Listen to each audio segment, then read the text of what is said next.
As promised, as promised, it is the Hood Mystic representing hoodmystic.com, columbianexchange.com, learnsidereal.com.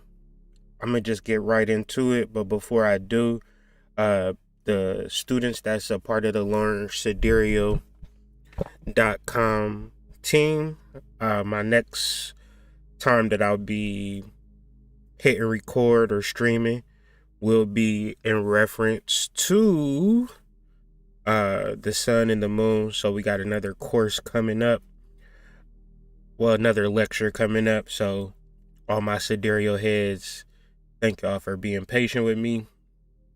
I'm just trying to knock things off of my task list.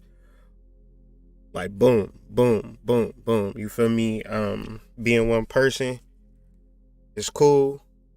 But I just have to make sure that I get my task in order. So peace to y'all. This is going to be something that y'all can sit back and learn.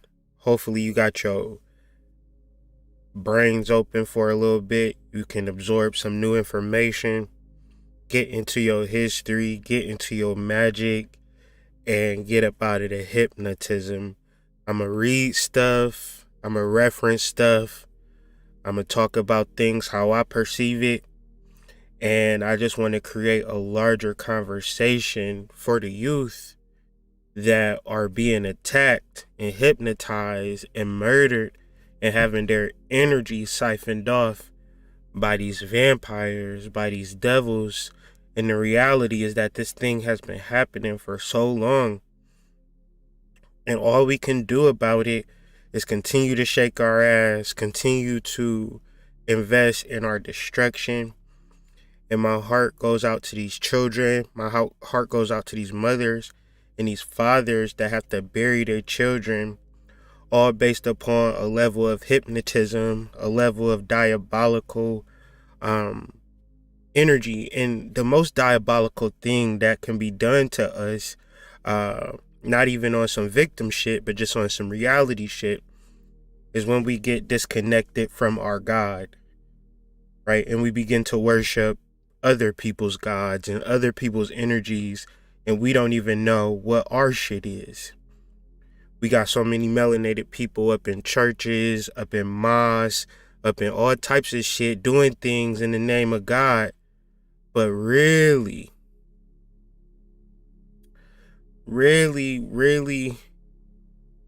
get into the source of all of this, what they would call spirituality and consciousness and kundalini and chakra work and shadow work, and all of this shit that we're doing is to shake off a hypnosis that God is somewhere outside of ourselves, and we're in the space of really finding that God within ourselves. But when you're doing this spiritual shit, I want to put this out there, you will get downloads. You will get information. You will get pointed into stuff. And maybe another person has talked about this information before. I'm not the inventor of the information. What I'll show y'all is links. And I'll even share my link sheet with y'all if y'all want to do your own research, read your own books. But it's very important that we not focus on the history or his story and get into our magic, right? So with no further ado, let's tap in to the psychic energy of Chicago. So what I'll do, I'll go back and forth from this page to that page just because I want to check on the chat, make sure that our connection is together, because I hate talking to myself. And then sometimes y'all be like, Hood, I can't hear you. And the reason why I got to keep going back and forth today is because my phone is dead. I walked out the house, came all the way out here, didn't even have my damn charger. So, I'm going to be checking the chat from time to time. So before I get into this, I want y'all to just really relax. I want you to have an open mind And I want to do some imagination, visualization, and more of like positive hypnosis to bring you back into your power. I want you to get into yourself and just visualize and imagine and really get into a space of a divine king, queenship energy. Because if you don't do that, then you might imagine yourself to be a slave, and that's a premise, and every conclusion from that premise will be false. Let's deal with the true premise that you are a God. You are made in the image of God. Before you made mistakes, before you fucked up, before you did anything wrong in life, before you made any wrong decision, you probably made that decision because the premise of who you are as a God may not be in full view. So let's have the full premise of you being a God and you in an ancient land, aka a Mexum, aka North Africa, aka America, because America sounds a lot like Morocco when you really think about it. But I digress. Let's get into this information.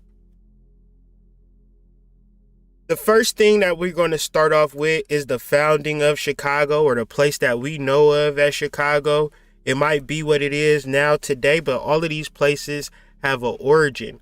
All of these places have a place where they exist before his story came through and said, this is what it is and this is what it ain't, right? We had a full understanding, and this is what I want you to tap into. Because trust and believe, your enemy ain't going to give you your truth. You got to find your truth within yourself. So it's very important that we find cognition deep within ourselves. And finding this place deep within yourself, this is how we can have this conversation as gods, as kings. And we can stand in our truth, speak in our truth, understand our truth, and really begin to manifest and conclude from our truth. When people talk to you, you got to really be like, you're talking to the child of the Most High. As opposed to philosophically understanding that, you got to really invade your being. Every strand of your DNA, every single thought must be ingrained, regrained, and triple processed that you are a child of the Most High. When you tune in and tap into these spiritual people, I don't care who they are at this point, and you trying to decode some shit, you got to understand the premise and your personal premise for even wanting to tune in and tap into that. It's a lot of psychic vampires acting like they spiritual. I need y'all to understand that. They don't give a shit about educating you, uplifting you, nothing. They want their money and they gone. And if y'all was buying goddamn heroin, these people would be selling it to you. It's just more or less y'all buying this spiritual shit now. So they giving it to you. So let's start with the founding of Chicago. We're going to spend some time. We're going to do a full deep dive live on Hood Mystics channel. We're going to do it like, you know how y'all be watching these YouTubers channels and they be having like 6-hour long videos, but they just hit y'all with hot mumbo jumbo the whole time. It might be one of those, but it's just going to be information on top of information. So hopefully y'all ready for that. The story of Chicago starts with this man, Jean the Baptist, or Jean Baptiste Point du Sable. You got to do some research to get into him as an individual, as an energy. Because once you get into the science of this man, then you get into the science of different subsequent energies that now manifest as full-on magic. So what we about to see is full-on magic manifest, but this is the origin of what it means to be a mystic, African, black, Moorish, melanated, whatever they want to call you. See, what they won't call you is a voodooist. What we need to do as a race of people is say, you know what we on? We on voodoo shit. The time that we on is the voodoo time. And all of the melanated people say, you know what? I am working with the Loa. I am working with the spiritual foundations of the reality. I have no chief. I have no leader. My leader is the universe. And we are collectively a part of the universe. See, if we do this as a group, then you can't help but to manifest power. How do I know that you can't help but to manifest power when you are tapped in and tuned in to your science, to your magic? Because this man, Jean Baptiste Point de Sabo, created a whole mecca, created a whole city that still exists today. One of the most thriving, largest, most vibrant, melting pot, eclectic cities in the world. One of the most tallest skyscrapers that the world has ever seen. The creation of that civilization or that city came from somebody just like you. But the difference between him and us is that he was knee deep in his magic. And this is what I want to talk about.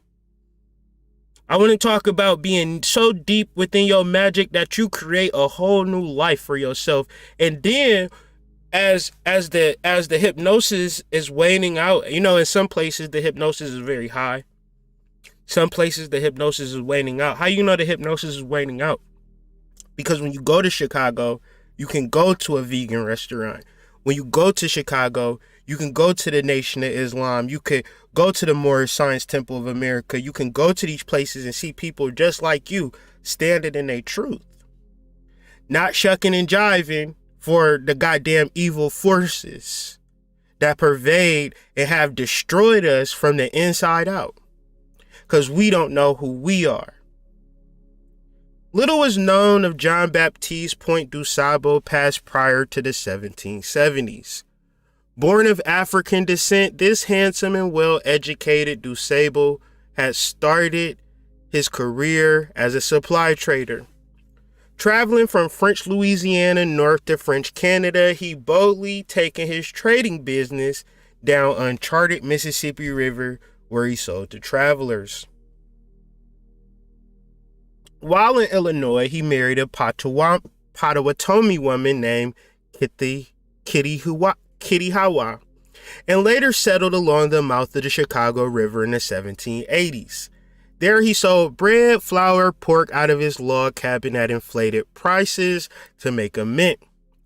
Decades later, he sold his property, moved south until his documented death in 1818.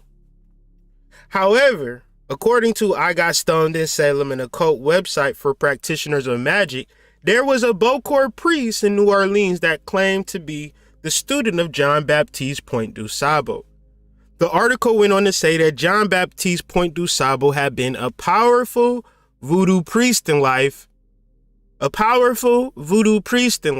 talk about it, which helped bring him his fortune. Let's talk about it because a lot of y'all broke right now. A lot of y'all don't got 2 pennies to rub together. A lot of y'all is copping dime bags out here in this shit, complaining and not tapping into voodoo priest energy. A lot of y'all weaklings out here getting trampled on, talk about, can the Democratic Party do something, build back better? Why y'all being mean to Joe Biden, Joe Manchin? What's going on? Right? Instead of saying, you know what? We about to tap into our roots. Fuck this shit. You know what? I'm tired. I'm not about to go back and forth with y'all. I'm going to be in the basement with some candles. Later, he ascended from death to seek revenge upon those. Listen to this. Later, he ascended from death to seek revenge upon those that wronged him through a powerful voodoo ritual. And this is the ritual that I'm going to talk about that has been a download from me. And I'm going to show y'all this voodoo ritual all taking place in Chicago. And I'm going to just show you how it manifests to this day. Right? That this man, Point du Sabo, Jean Baptiste Point du Sabo, didn't die. He came back and came back and came back and came back. Okay? Why? This is taken from a book called A Dead End Job, Justin Alcala. This is a fiction book, mind you, but you can't really, I'm trying to show y'all the download versus just telling y'all to download and then y'all just having to take my word for it. Let me check this chat, see how y'all doing. Be sure to like, subscribe, and do all that cool shit.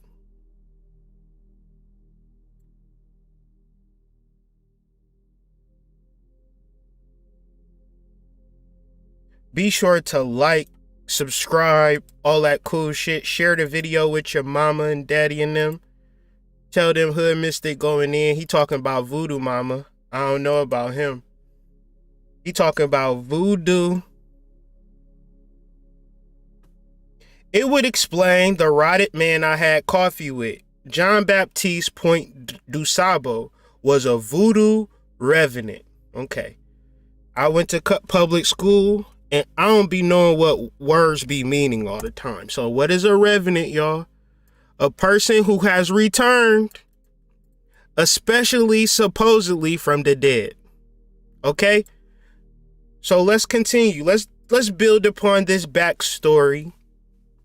This is taken from Haiti.org, the Embassy of the Republic of Haiti.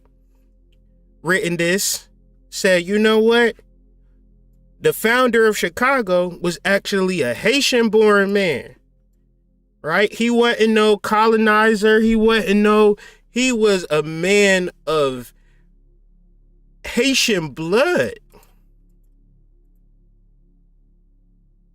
I'm going to just read through this because this is for the people who just be feeling like white people created everything that we see in life. It's the foundation for everything we call great. No, when you talk about the most poppin' city, when you talk about the most magical city in this country, New York City, Detroit, Atlanta, LA, yeah, I get it. But, and I don't want to have this war with y'all either. I don't want to compare nothing like that. Because when you talk about Chicago and Detroit, you probably talking about the same place. Because when you talk about the melanated people in Chicago and Detroit, what you read in his story, that all of the melanated people that came here came from slaves or came from down south. Ain't enough, if y'all ever been to these places, ain't enough traveling. And when you get into the nitty gritty depths of Southside Chicago, Eastside Detroit, them people been here forever, fam. You gotta be, these people got migratory patterns from back and forth from the river that's establishing their DNA, fam. You might pull up on a person at the lake. You might see somebody walking downtown and say, you've been here for centuries. It's just a vibe. It's just the energy. And that vibe and that energy is trying to tell y'all that you can't just go off what they talking about in y'all college courses and things of that nature. Because y'all professors, y'all scientific advisors have never been into the fucking depths of the deep, right? The depths of the shy. They can only speculate and hypothesize and hit you with some hot mumbo jumbo. Yes, a large percentage of the black population had came here from Arkansas. Meanwhile, tell me about your family in Arkansas. I don't know. You got some land down there? No. Where are your people from? Up here in the D, up here in the Shy, up here from Cleveland? But you mean to tell me y'all all came from down south? Sound good. But then got to think about, you got a mama and a daddy. So your mom and your dad family came from down south? Oh, now the shit get deeper. Anyways, I say all of this to say that Chicago was founded by a black man. By somebody just like your uncle, your daddy, and your mom, and everybody in your family. Okay? This is a very important concept. This is just a premise. Because once you can develop the premise and expound upon this premise, then your conclusion thus would say, since time is cyclical, time don't move in a straight line. Yeah, you have your ebbs and flows, your back and forth, but it'll come back to the point that the God will return. But just open up your mind and open up your ears and try to understand this channel for which I'm trying to bring through to y'all.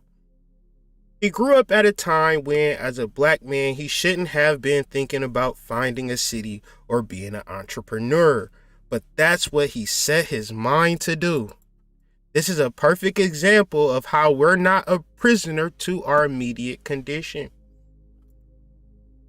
Jean Baptiste Point du Sable is regarded as the founder of the city of Chicago. As a trapper, hey Siri, play Young Jeezy, Trap or Die, Volume 1, Thug Motivation. As a trapper and merchant, see, this is what we do. We trap and we get to that bag. But they don't want to talk about that. They want to label you a murderer and a killer, but that's the hypnotized energy. We reversing the hypnotism, okay? He built the trading post that evolved into Chicago. Though little is known about his early life, historians claim DuSable was born in 1745 in the city of Saint Mark in what was then the French colony of Saint Domingue. And today is the country of Haiti. His mother was an enslaved African. How y'all know? Did y'all do DNA tests on her? Y'all just gonna write that? And we supposed to just accept what y'all write, okay? His father was a French mariner. Once again, did y'all do DNA tests? Or is that something that y'all writing? You gotta read history or his story with a critical eye, family. If you reading it and especially when the facts is that we are not Africans. So everything for which a person going to write African, did you do DNA tests in 1774? No, we just took their word for it. No, I ain't going on that. I ain't going on that trip with you, fam. My whole family exists in America. I don't know nobody in Africa, and I still got mounds to travel to and ancestors to connect with. Until I connect with all of my American ancestors, which going to take me my whole life, if I connect with all of my American ancestors, then I might go to fucking Africa. Then after I connect with all my African ancestors, then I might go to Asia. See, I ain't worried about the world. I'm worried about right here. That's just me personally. Because they'll tell you everything about Africa. They'll get you on. You can fly to Africa for free. Right? And you can go to a mound for free. You just get to decide in this world. DuSable traveled to France where he worked on his father's ships. He was able to access some education and learn several languages, including French, Spanish, English, and many Indian dialects. Now, y'all explain to me how you can travel to France and learn Indian dialects. Do that make sense to y'all? Give me a 1 if that makes sense. Give me a 2 if it don't make sense. I say 2 because that don't make sense to me. Around 1764, DuSable is thought to have been shipwrecked near New Orleans, where he was bound with his childhood friend, Jack Clamorgan, mentored by... So, he was bound, meaning he was into slavery around 1764. So, he's born in 1745, but they don't know when he was born. Let's just imagine. So, in 1764, he's 21. They say bound, but then somehow he gets mentored by Pontiac, a prominent leader of several Great Lakes tribe, but they was in New Orleans. How he get mentored by Pontiac and the Great Lakes is in Chicago in the north. And he became a French ally against the British. DuSable was instrumental in negotiating and preserving peace among several tribes in the turbulent times that followed Pontiac's war. His joint ventures with Clamorgan was also proved very lucrative, developing into several outposts in New Orleans, Peoria in Illinois, and Chicago, Illinois, where DuSable intended to settle permanently with his wife, Kitawaha, or Catherine. From roughly 1780 to 1800, he maintained a massive settlement that was the center of commerce and communication in that region before selling his property and moving to St. Charles, Missouri, where he remained until his death in 1818.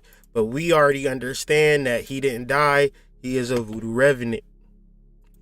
And we can get into more details about that because that sounds pretty outlandish. So I'm going to just keep bringing it into view. I'm going to keep talking about it because we got to get some understanding of it. This is interesting. In a footnote to a poem titled Speech to the Western Indians, British commander 1774 to 1779, Fort Michilimackinac, who was at Fort Michilimackinac this winter or this fall? The mystics. We were giving ashe to the ancestors, didn't even realize it. This is why you gotta follow your spiritual prompts. Cause who in the hell is gonna go to Fort Michilimackinac? And that was one of the spots that me and my family really gave some ashe. We sat and chilled and did some offerings at that same exact fort, and I didn't even know that, mans was there. So anyways, this was a former French fort, and so at this fort, he gets arrested. He gets released, and then they said, you know what? You gonna be in charge of the fort. So how you go from a prisoner to a leader? Well, you must have been doing some voodoo. So don't complain to me about the white man and the system and oppression and your rent and your life, and you ain't lit not one candle. You ain't did not one offering. You ain't did no work with your grandma. But you want to complain. Noted that Baptist Point DeSable was a handsome Negro, well educated and settled in as Chicago, i.e. Chicago. So this is where we're going to do a lot of reading, but it's a very interesting read. I'm going to tell y'all the book that I got this from. If you don't got a Scribd account, there's no way that me and y'all is really cool. You can say you cool with me, but how you cool with me and you don't even got a Scribd account? You know we got to read books, and ain't nobody about to be buying books, so let's get this old Scribd count popping. And yeah. So you got all the reference books. Just search for them. Boom. You get into your study. So boom. I took from this book right here, if y'all want to get your own readings on Chicago's authentic founder, Jean Baptiste Point DeSable, or Haitian secret agent in the Old Northwest Outpost from 1745 to 1818. Haitian secret agent. Now, I want y'all to understand, when you talk about CIA, secret agents, all of this type of shit, you also talking about secret societies, the occult, OTO, the Rosicrucians, Freemasons. These are black institutions, the Boule, black people, everything else. So it's two groups. It's the Moors and then these doppelganger black people. And because everything gotta be, everybody is black, let's all hug, you would never know your enemy look just like you. Okay? So it's people who will walk up into church and say, Jesus is Lord. God is outside of my body. Right? And then there's other black people that say, I ain't going into that church and calling Jesus no God. And I know that I'm God. I know that God exists within me. It's real clear to start seeing the two sides. So follow me on Instagram at TheHoodMystic. And I'm going to read, because I posted it on IG. So I was going to upload and do a bunch of cool shit. And I was just like, no, let's just go to the IG page. Just checking. So I'm going to just read it I'm going to just read it, bro. Because we can live in this world. Y'all can have boyfriends and girlfriends and things of that nature and not even know your damn history. Y'all could be cool with people, go eat dinner with people, be like, this motherfucker helped me. How? How did they help you really? Anyways, let's keep reading. The Africans were using their indigenous practices to exorcise an evil and malignant force emanating from the white slave owners. Think about that shit, right? These people got a fucking death wish, like really to the point where they don't want to kill you. They want to keep you alive, and they want you to work for them for free, for life. You got to then be starting to look at them like, what happened, right? Because at first, People just, buying eggs, just human shit. Then all of a sudden, you dark skinned and you a nigger and you black and you're Indian and you're this and you're that. And it's like, wait a second, where did this come from? So from that point of view, I'm speaking in matter of fact because I don't want to speculate. These people was possessed by a dark demonic force. How do you know that was a dark demonic force? Because are they doing that shit now? You will go straight up in the Marshalls, deal with all types of white people, and you will never feel the threat of them kidnapping you and putting you under slavery. But in that time, there was times where the tension was thick, where a person could just take you and kidnap you and have you working at a sugar plantation all day from sun up to sundown, giving you just enough food so you didn't die. And for which we still are under that particular yoke. Because we can't call it for what it is. We more or less we don't believe in magic. We don't believe in voodoo. We don't believe in consciousness. We just believe in Jesus and all of this weird shit. Nah, fam. Something else was brewing under the surface. As Uberhill wrote, I'm pronouncing that wrong, the severity of the inhumanity visited on the blacks convinced them that they had fallen prey to some of the dark demonic forces or were willing agents of all that was evil.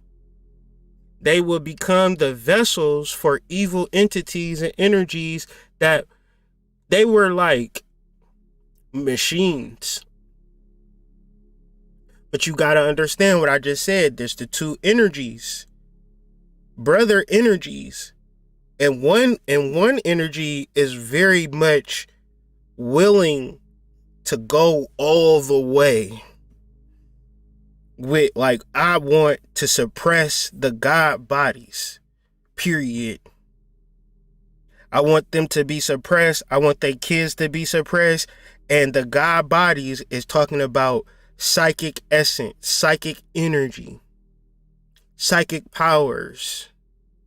And this is all rooted in Chicago. As we'll begin to explain, I'm not going to give away the whole presentation in the beginning.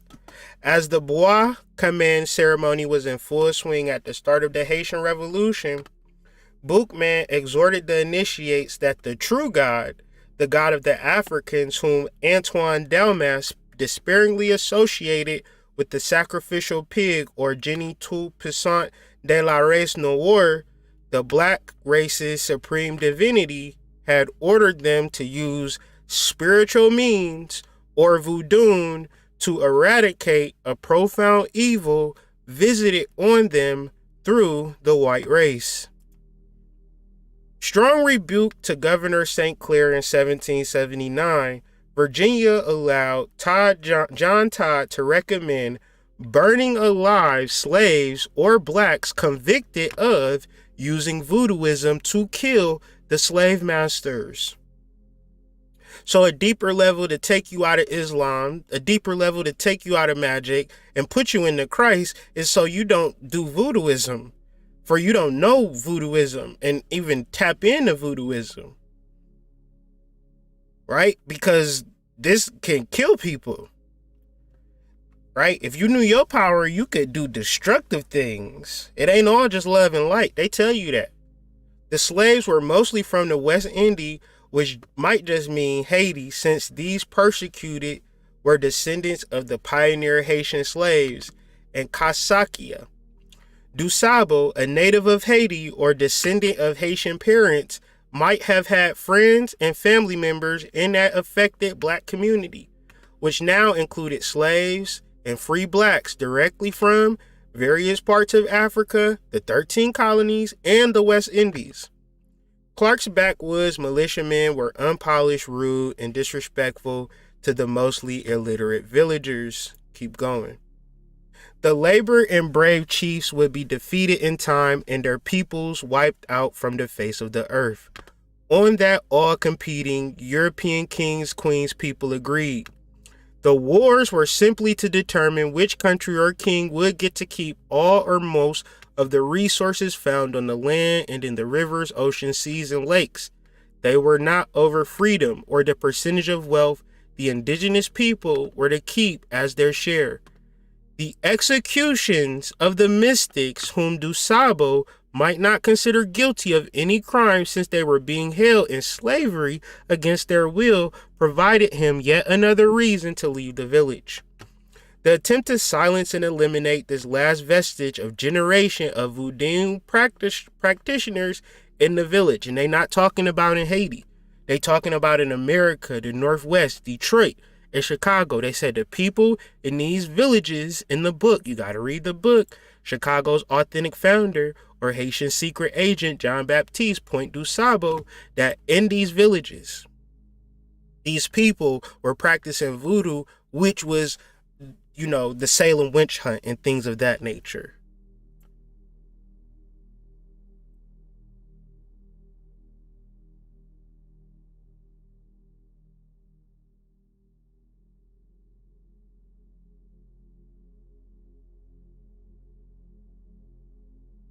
He observed, and this is John Baptiste, he observed rather curiously how the French, Kentuckians, and Virginians now join forces to punish the blacks. So French, Kentuckians, Virginians, this all gets metamorphosized into the great old United States of America. Hey, Uncle Sam and all of them. But they whole shit was about to punish black people for fighting slavery and oppression on their own terms using their own methods, voodoo. So the reality for black people today is that they're not tuned in and tapped into this. They would rather get their asses whooped by the same oppressors. To this day, I just seen Charlemagne the God crying over Democrats and Republicans. Okay? So it's alive and well for people like us. The black people of the various French villages had to have known one another somewhat intimately. The black people of the various French villages had to have known each other somewhat intimately, especially those of Cahokia. So the black people of Cahokia, St. Louis, Casakia, St. Charles, St. Genevieve, and St. Louis, all of these tribes of people walking around would be the same black people, same Charmaines and same Germains, right? Just completely stripped away of their history. That's the worst thing that could happen to a person, to not even know where they come from. Because if you were to know where you come from, that's automatic power. Living in Peoria, near the centers of activity in Casakia, Cahokia, Prairie du Chien, and the other villages, the very enterprising Dusabo had to know many of the blacks who were feared, accused, persecuted, and executed for the practice of voodooism. So it's not even a stretch to your imagination. If this man watching all of this situation happening, and he's a Haitian, and even deeper, I'ma just keep it real. It's not like the Haitians and the Americans are much different versus we've always been here. You just take our history away, kill our mothers, kill our fathers, and then give us false history, but yet and still, since the voodoo is the most powerful energy known to man, thus it still circles back until we can talk about it in 2021. Do you know how much blood has been shed in reference to keep this conversation silent? They would rather us sit here and say, glory, hallelujah, give thanks to Jesus. Right? And it wouldn't be no problem. Consequently, his reason for leaving Peoria had to be more nuanced than the above assessment is able to capture. Right? So basically, this gets into how he leaves Peoria, leaves Detroit, and then goes back to Chicago, where he creates the life, or creates the civilization or city that we know today as Chirac. So let's get into more understanding of the root energies of Chicago. Native peoples have always resided in the Chicago region, whether as indigenous residents prior to the European invasion or as urban dwellers participating in the great metropolitan expansion during the 19th and 20th centuries. So native peoples were there before Europeans. This is taken from the Encyclopedia of Chicago, encyclopedia.chicagohistory.org. Kyrie can't make this shit up. This is just I could have told you this, but I got to show you this just to kind of put it together, because it's one thing for me to say black people always been in Chicago. Voodoo has always been in Chicago. Right? I'm gonna explain this. Just give me time. Indigenous residents prior to European invasions or as urban dwellers participating in the great metropolitan expansion during the 19th and 20th and 21st centuries. Let's keep it a buck. Right? What is voodoo though? We just kind of skimming and scamming, just giving y'all an understanding. Haitian voodoo is an African diasporic religion that developed in Haiti between the 16th and 19th centuries, knee-deep in the birth and development of Jean Baptiste Point du Sable. The reason why they made a mistake by making us turn to Christians is because Haitian voodoo arose through a process of syncretism between several traditional religions of West and Central Africa and the Roman Catholic form of Christianity. That's where they fucked up at. Because now, when you say a Christian, you also saying a voodooist, even if you don't know. See, at the initiate level, at the neophyte level, is just Jesus, Mary, and all of these things. But when you deal with the deep occult investigation, now you're dealing with the Loa. Okay, let's talk about this. There is no central authority in control of the religion, and much diversity exists amongst its practitioners, who are known as voodooists, voodoo saints, and serviteurs. Just read this and get up out of here. Voodoo revolves around spirits known as Loa. I'm saying this if you don't know it, so you can begin to tap into spiritual shit. I don't give a damn about how much money you got, because they can put $2.5 million in your account right now. It don't make you better than me or nobody, because they put money into your account. It's just your energy now think that you better. And when they take you out, because that's what they do to these rappers, they take you out, right? And what's the money worth now? You getting took out.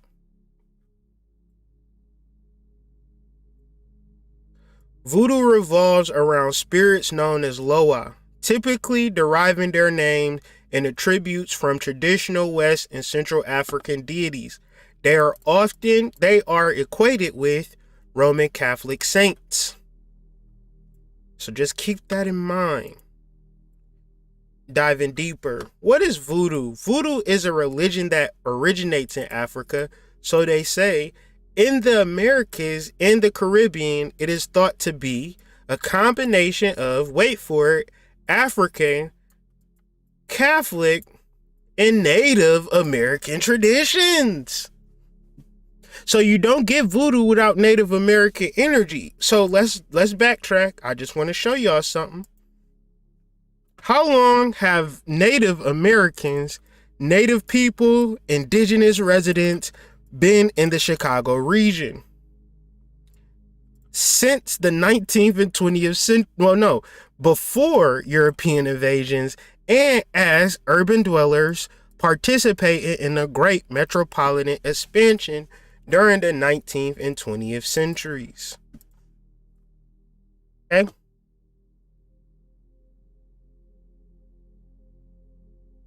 Be right back.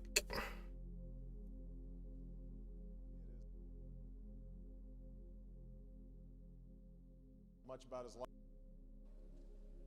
It is a great honor to be here. A place where Lincoln served, was inaugurated, and where the nation he saved bid him a last farewell. As we mark the bicentennial of our 16th president's birth, I cannot claim to know as much about his life and works as many who are also speaking today. But I can say that I feel a special gratitude to this singular figure who, in so many ways, made my own story possible, and in so many ways made America's story possible. What Lincoln never forgot, not even in the midst of civil war, was that despite all that divides us, North and South, black and white, we were at heart one nation and one people, sharing a bond as Americans that could bend but would not break. So even as we meet here today, in a moment when we are far less divided than in Lincoln's day, but when we are once again debating the critical issues of our time, and debating them sometimes fiercely, let us remember that we are doing so as servants of the same flag, as representatives of the same people, and as stakeholders in a common future. That is the most fitting. My apologies, man. I am hydrated right now, so I might take another break too. So be sure to like the video. Be sure to share this video so we can learn to unite as people. So, as we stated, Jean Baptiste Point du Sable is a voodoo revenant, meaning that he died and came back to life. Now, John the Baptist,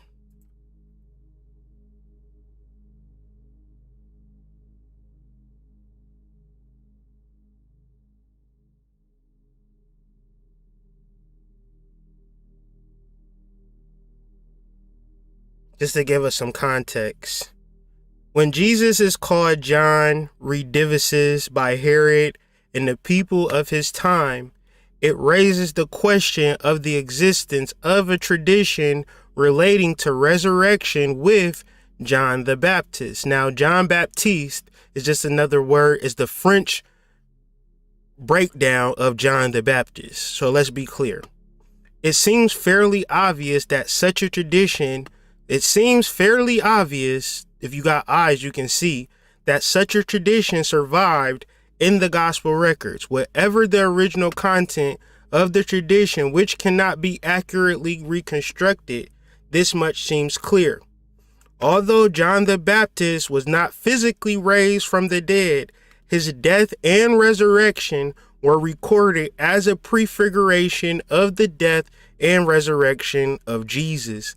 This paper, well, we're not going to read the paper, but if you do want to read the paper, it is titled John the Baptist and the Resurrection Traditions in the Bibles. Okay?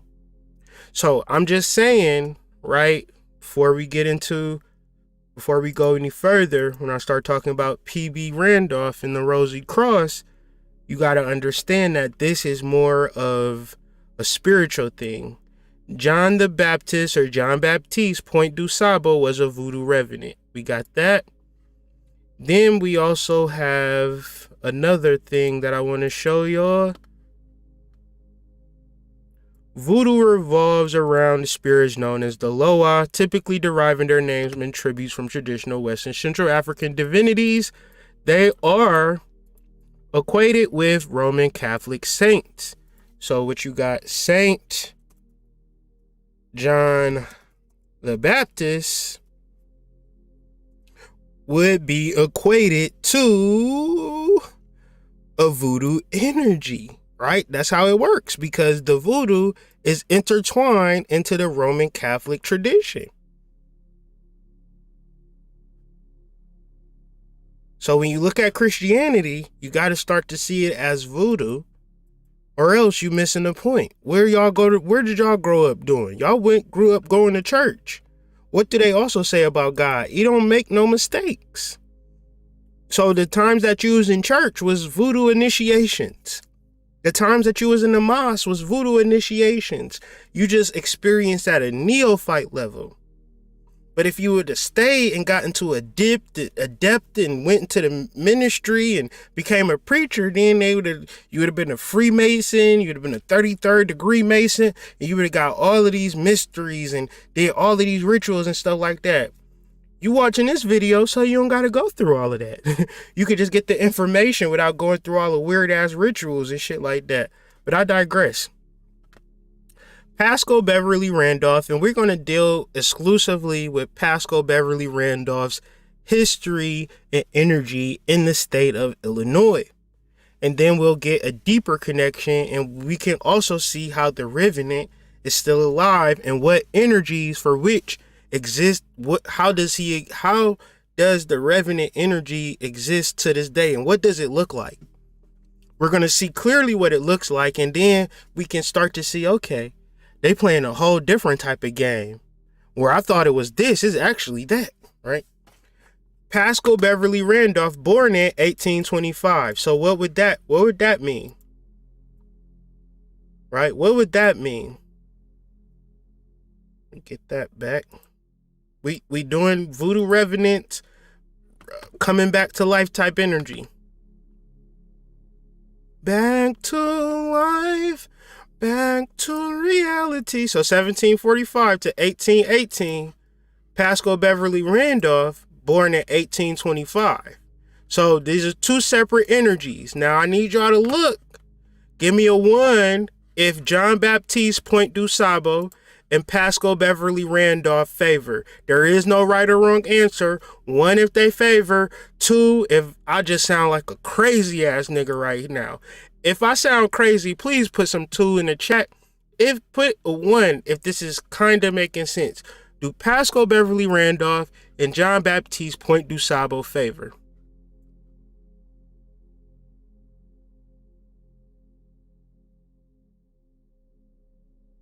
Let me know.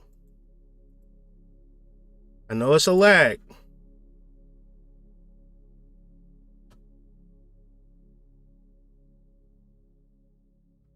So I see some 1s in the chat. If they favor, put a 1 in the chat. If these two dudes look complete like opposites and I just sound like a crazy person, put a 2 in the chat because I need to know that too. I'm seeing 1s. I'm seeing 1s. So if we can, this is a channel. This is a download. My download, with no Google search or nothing. My download was just straight up St. John the Baptist begot Pascal Beverly Randolph. Right? Then went underground. I could tell you who they was after that, but I ain't here for all of that. I'ma just say St. John the Baptist led to Pascal Beverly Randolph, and Pascal Beverly Randolph, St. John the Baptist are the same energy. It's just a different name. And then once you get into the shit that Pascal Beverly Randolph was getting into, magic and all of this type shit, what was he doing it for? And man's lived from 1825 to 1875. That's 50 years. You got to get this book. You got to have this book in your collection. And when you read this book, this book right here, Pascal Beverly Randolph, a 19th century Black American spiritualist, Rosicrucian, and sex magician by John Patrick Devaney, and you see all of the shit that man did in 50 years, he had to have some type of understanding or consciousness that exists before he incarnated. He literally, from 1825, man's was an infant out here traveling the world. If you read the book, it'd be like in 1863, he played a pivotal role in the Civil War. Let's get into this, man. Like, let's talk about it, because then you got to figure out, how do you accomplish this as a black man in 1825, dying in 50 years, and was literally American a medical doctor, occultist, a writer, an advocate of homeopathy. How do these energies exist today? Y'all know anybody like this right now? Y'all know anybody? An advocate of homeopathy? What is homeopathy? You know, I went to public school. I don't be knowing what words mean, y'all. I ain't never said I was smart. I'll be on Google like y'all. Homeopathy is a medical system based on the belief that the body can cure itself. Y'all know anybody like that? Be talking like that?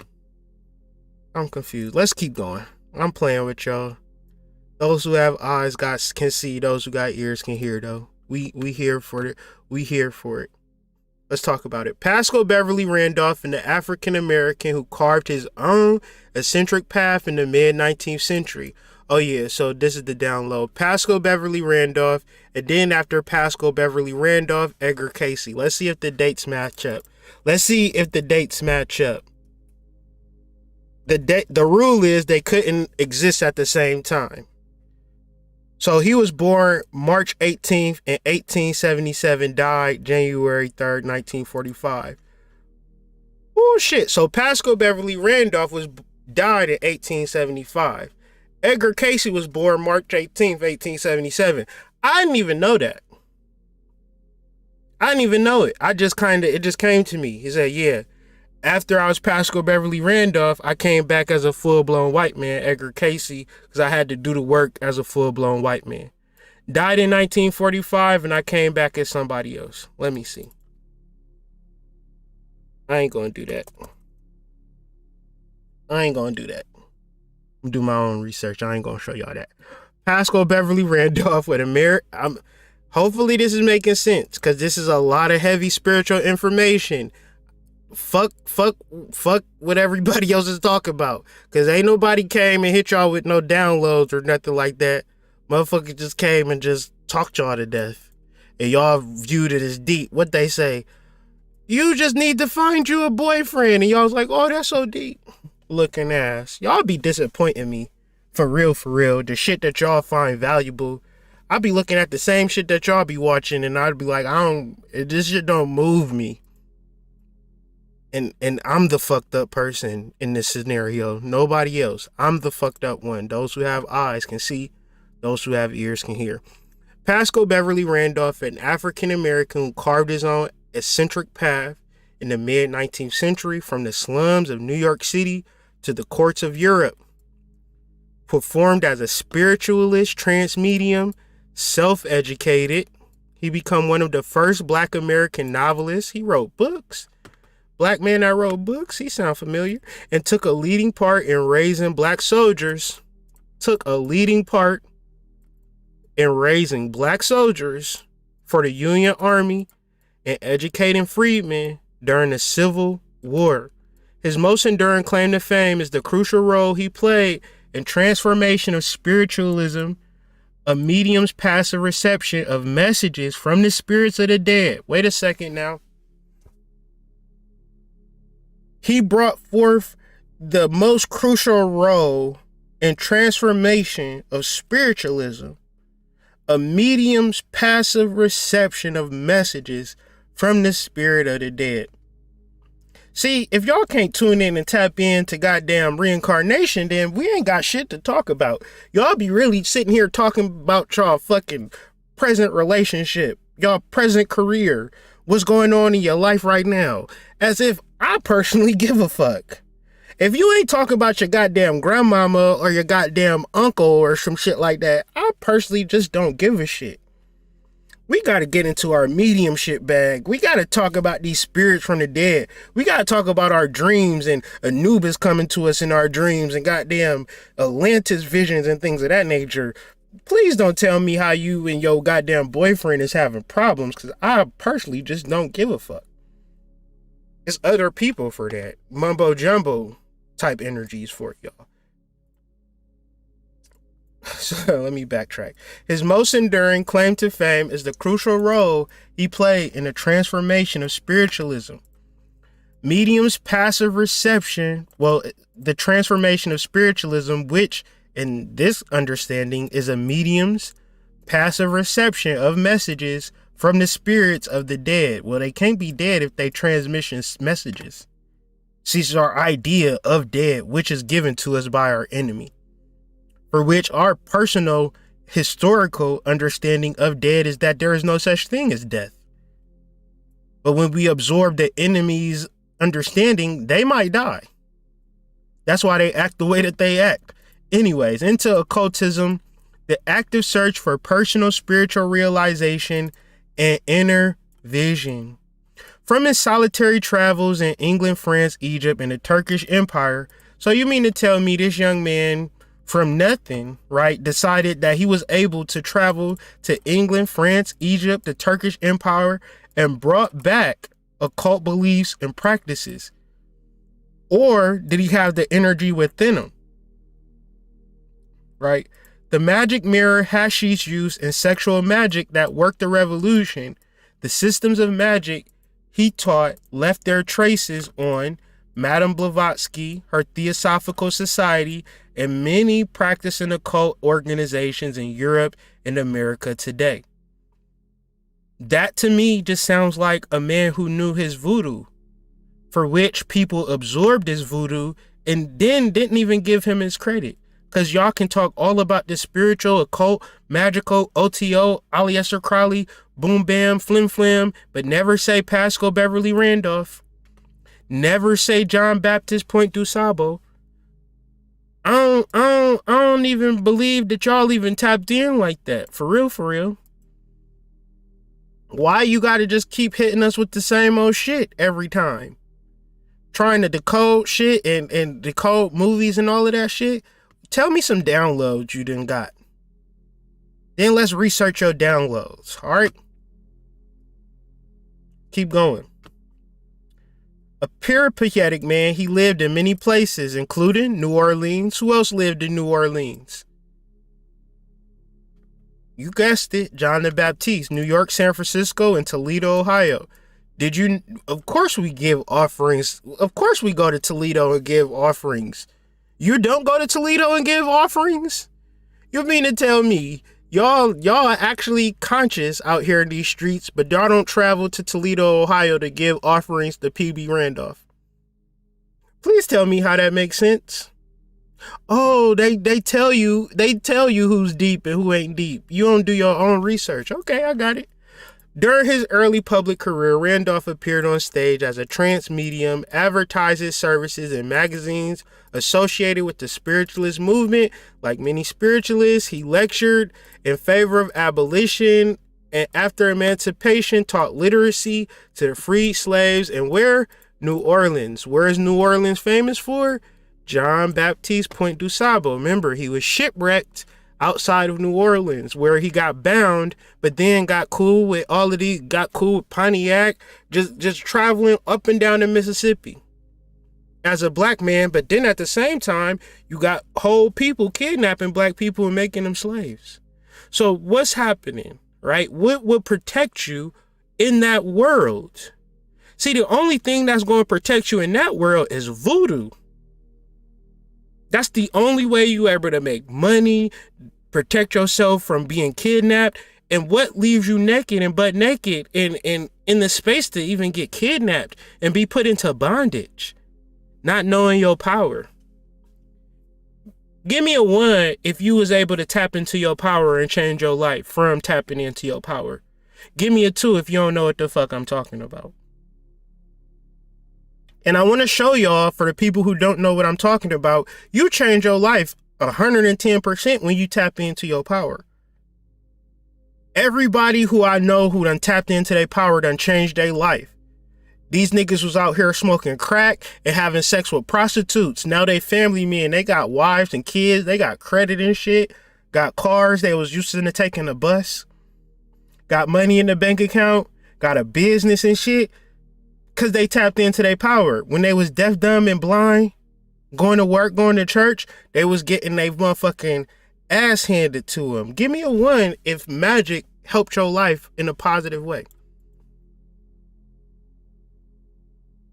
So for the people who think that this shit is some skim scam flim flam, it ain't about what I say. You can look at the damn chat and see the people that bear witness to the fact that when they tapped into their magic, today shit, their lives became better. So if you sitting here today and you saying, well, damn, my shit ain't right and exact and I'm unhappy, then you need to wake up early in the morning and get into some magic, fam. You need to put the kids to bed and start doing some magic. Don't do it time to time. And when you get the time, no, do that shit every day, twice a day, 3 times a day.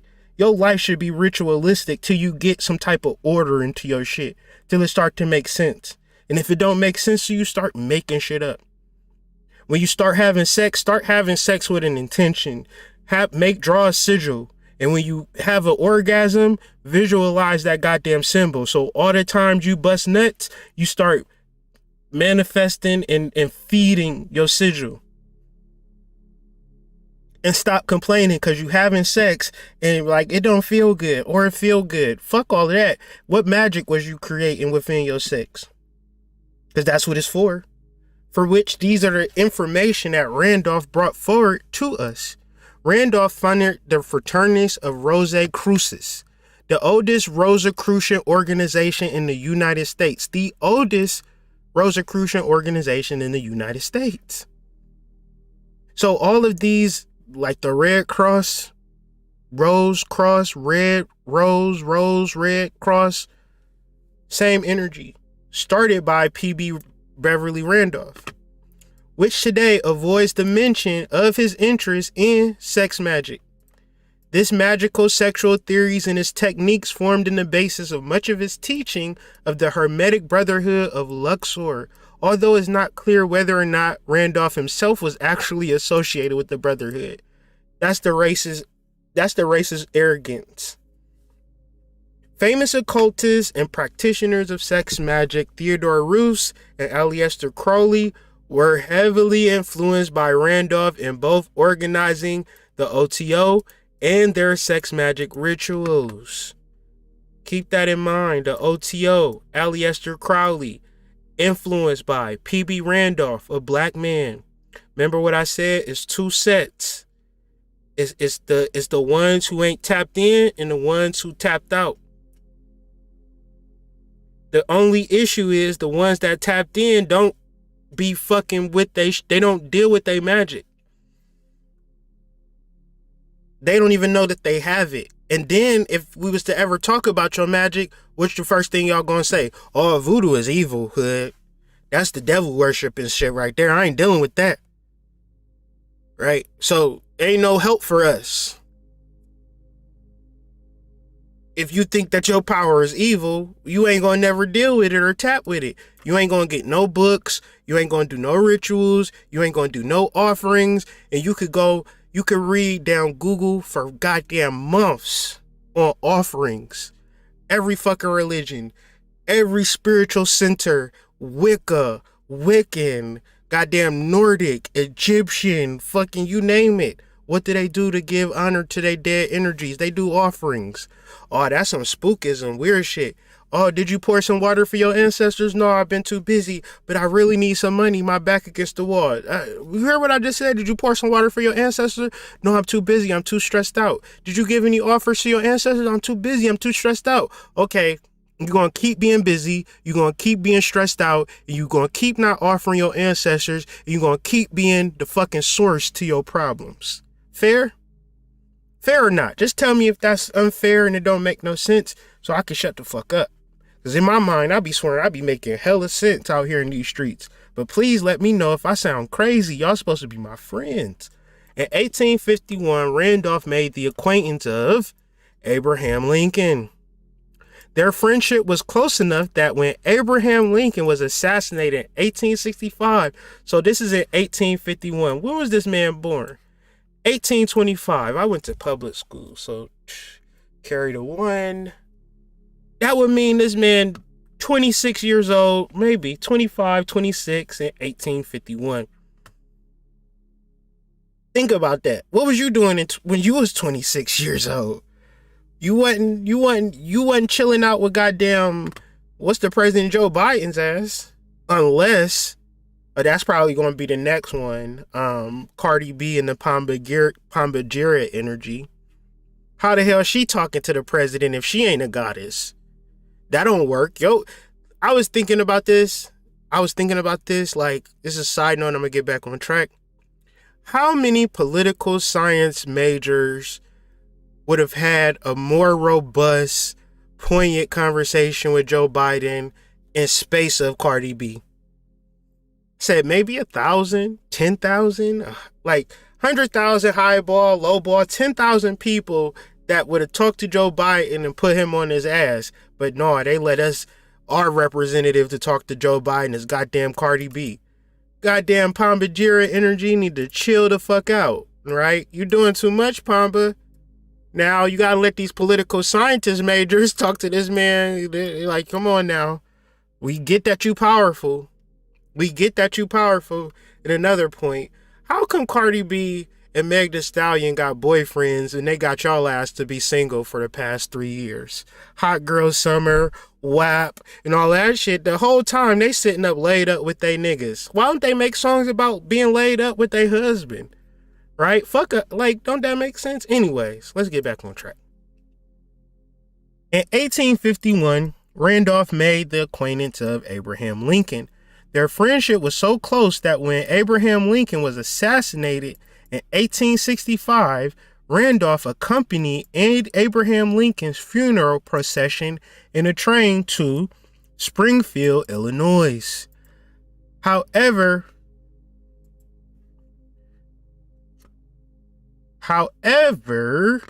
Randolph was asked to leave the train when some objected to the presence of such an African American descendant. Right?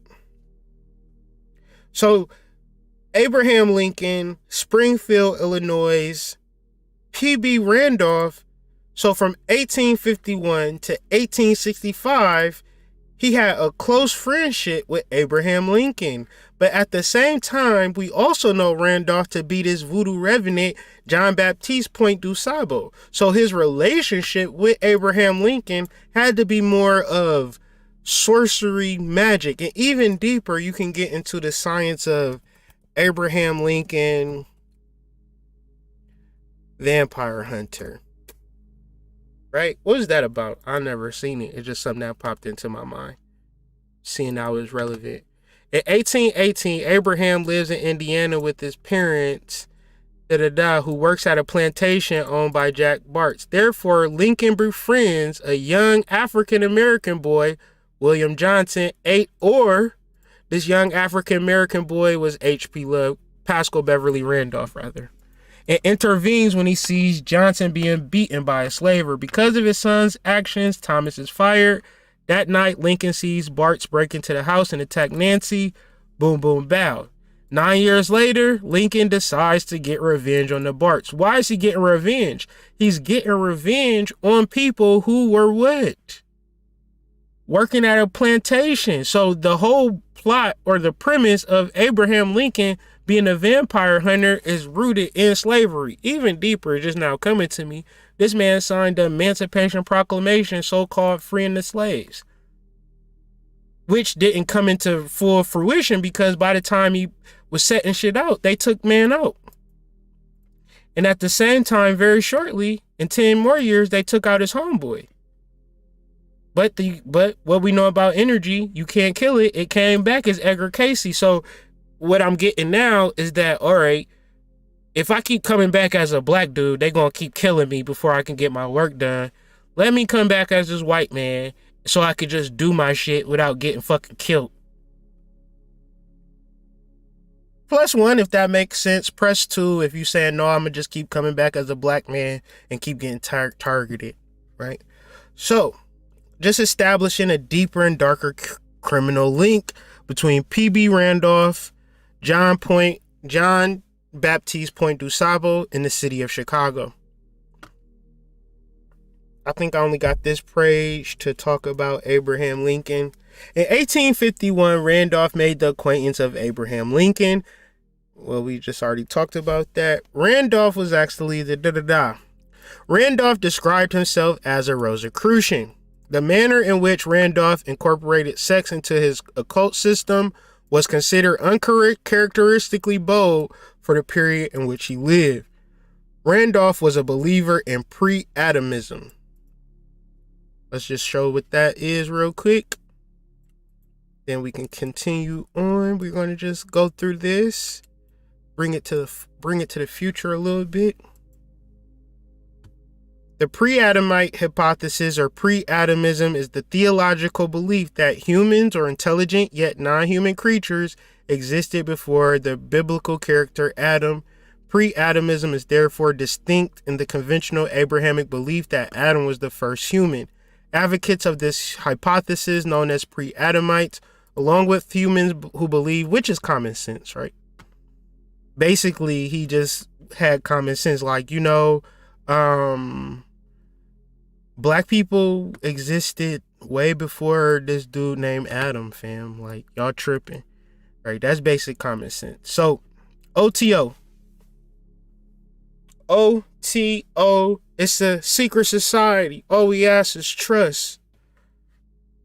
These are some quotes from Pascal, Beverly, Randolph, and then we're going to show y'all how it showed up in our days and ages, like the secret society and the occult and Illuminati and all of this weird shit, that's happening in the streets of Chicago right now. And what I'm doing with this presentation is telling y'all straight out why. Because if black people are not fucked with, and if we're left to our own devices, then we are naturally tuned in and tapped into our voodoo, to our magic, to our loa, and we are able to elevate, create cities, do all of the great shit as gods. I'm hearing that in Chicago, they refer to each other, or they used to refer to each other as gods. Because that energy, you can't kill it. It just comes back, and it comes back, and it comes back, and it comes back. I'm not in a position to affirm that Pascal Beverly Randolph produced the first order of the Rosy Cross in America, but I have failed to trace anything anterior to his date, well, older, and he will answer as the first witness in a line of occult adventurers who are typically characteristic of their place and circumstance. So this is A.E. Waite, the person who did the tarot decks, the Rider-Waite deck, right? He's saying, ain't nobody older as a Rosicrucian or a secret society member than Pascal Beverly Randolph. What seems to be clear beyond a doubt is that Randolph's great originality and status as the vehicle for sex to re-enter the esoteric field, but once a person gets the mere idea, they may well develop theoretically and practically on their own. This is a part I wanted to share with y'all. Remember, O neophyte, that I'm not dealing in mere philosophical formulae, recipes, or trashy directions, and let me add mumbo jumbo, but in and with fundamental principles underlying all being, which, to summarize, is the voodoo loa, the spirits that underlie all reality. There is nothing for which in our society, in our word, that the loa do not touch. It is only our ignorance and our disconnection from our ancient energy is the problem. Fix this principle firmly in your memory. Fix this principle firmly in your memory and roll it under your tongue of your clearest understanding. Take it in the stomach of your spirit, digest it well, and assimilate its quintessence to and with your own soul. That principle is formulated thus. Love lieth at the foundation of all that is, and love is convertibly passion, enthusiasm, affection, heat, fire, soul, God. Master that. That's deep right there. I'm going to read that again, because that's so powerful. Remember, O neophyte, that I'm not dealing in mere mumbo jumbo, but with fundamental principles underlying all beings. Fix this principle firmly in your memory. Roll it under your tongue of your clearest understanding. Take it in the stomach of your spirit. Digest it well assimilate its quintessence to and with your own soul.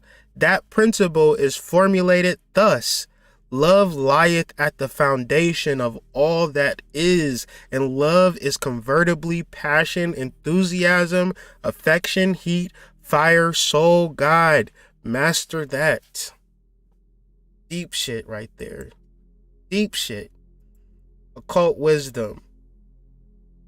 This is a story about Jay-Z, who is a doppelganger. This is just a fact. It's all on goddamn Google. So,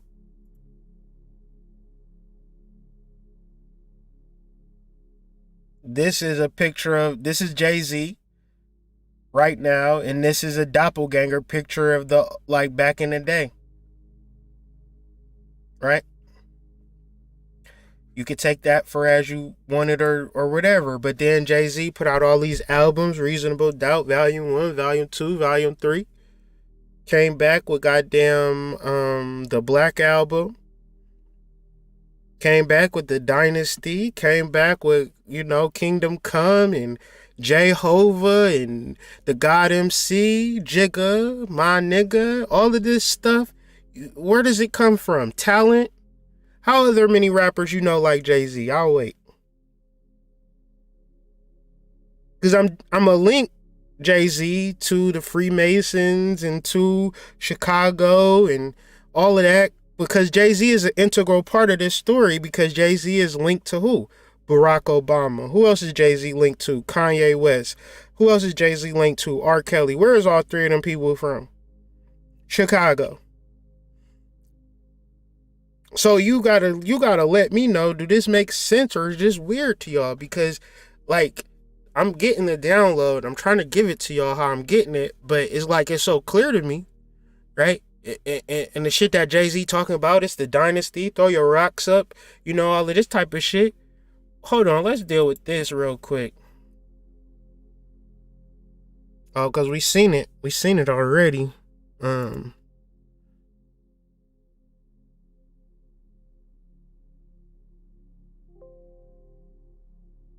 Pascal Beverly Randolph, an African-American who carved his own eccentric path in the mid-19th century from the slums of New York. Where Jay-Z from, y'all? Did he come from the slums of New York, Brooklyn, New York? Would that be classified as the slums of New York, or is that just some shit that I'm making up? Horowitz says he takes a positive view of Freemasonry and occultists. Many of the country's founding fathers were Masons, he says. He does stop short of calling Jay-Z an actual member of a secret society, because that would give up too much of this motherfucking game. Shout out to Sugar Free. I think he's a very shrewd man, Horowitz says. I think he's a keen observer of everything going on around him. He's a master at using subversive imagery. You don't find your way to the 5% material unless you are very aware of what's going on around you.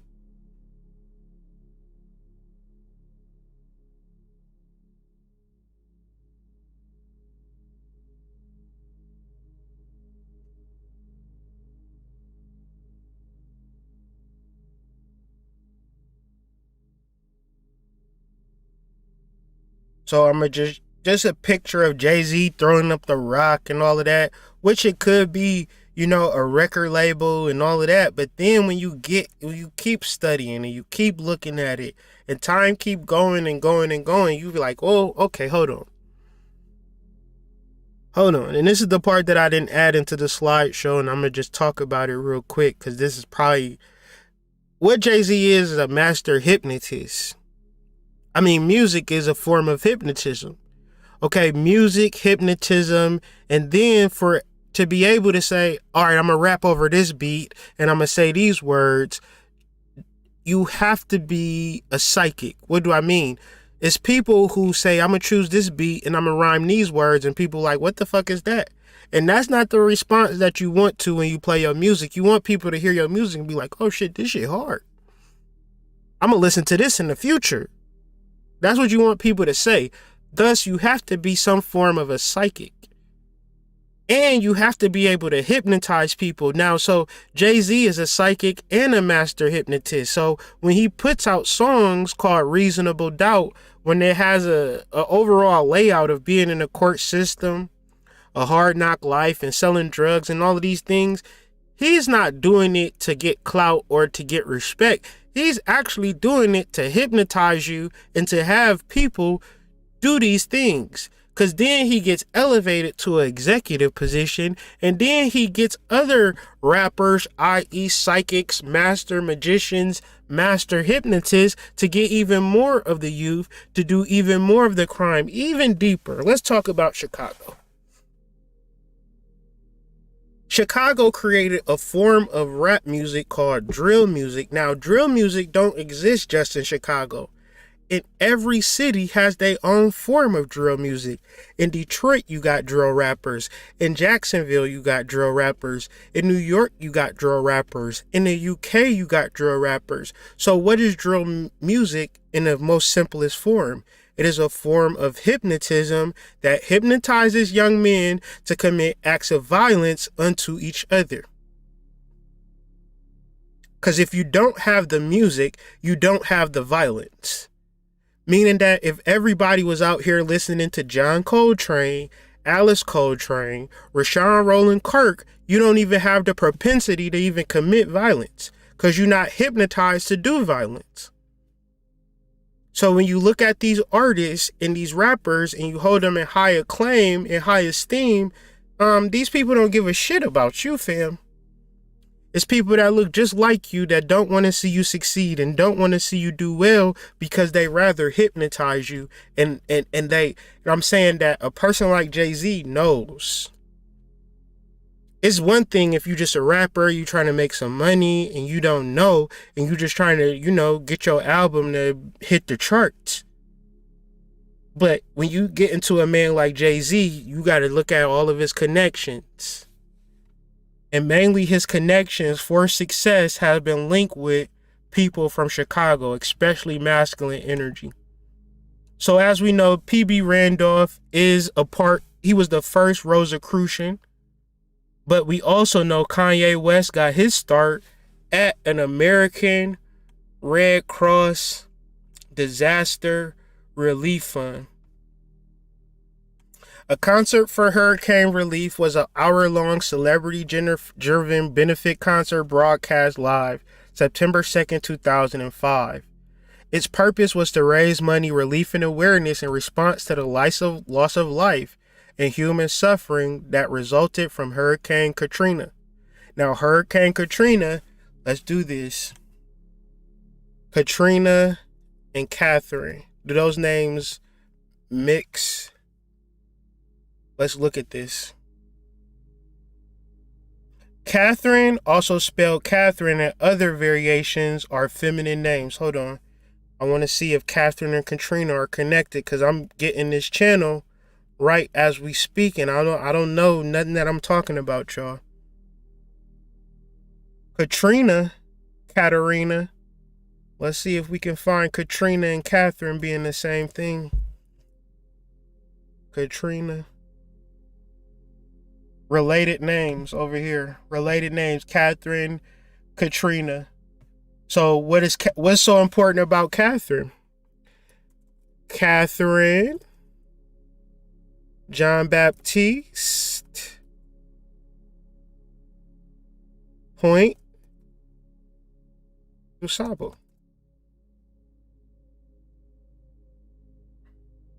Considered the founders of Chicago, Catherine and Jean Baptiste Point du Sable established a fur trading post on this site in the 1770s or early 1780s, approximately a half century before Chicago was incorporated. This commercial enterprise helped shape the American government vision of the potential of this area, and therefore its decision to build the first Fort Dearborn in 1803 across the river of what is the intersection of Michigan Avenue and Wacker Drive. Much about the DuSable's lives is unknown, blah, blah, blah, because they don't want to talk about the voodoo energy.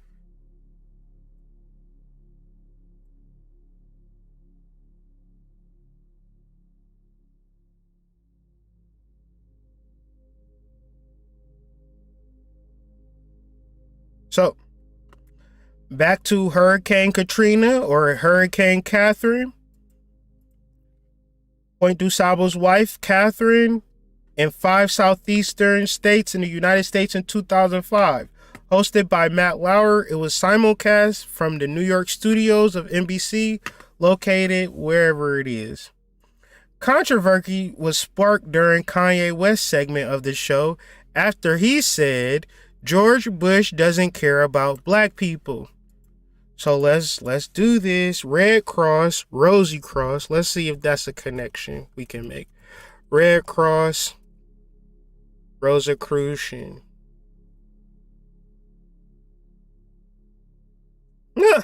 The Rose Cross, called the Rose Croix or the Rosy Cross, is a symbol largely associated with the semi-mythical Christian Rosicrucian, Christian Kabbalist, alchemist, and the founder of the Rosicrucian order. The Rose Cross is a cross red with golden blah blah blah. Let's see. Red Cross. So nothing here.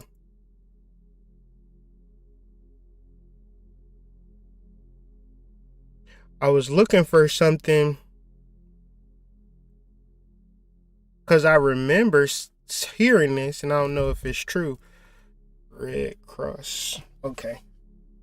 Their symbol is said to be a red cross surmounted by a rose, thus the designation of Rosy Cross. So I'm just saying, viewers were encouraged to donate to the American Red Cross Disaster Relief Fund. So George Bush doesn't care about black people. Why? Because George Bush, 322. Skull and Bones, also the Order 322, or the Brotherhood of Death. Why would he care about black people? Let's see, George Bush. George Bush, Skull and Bones.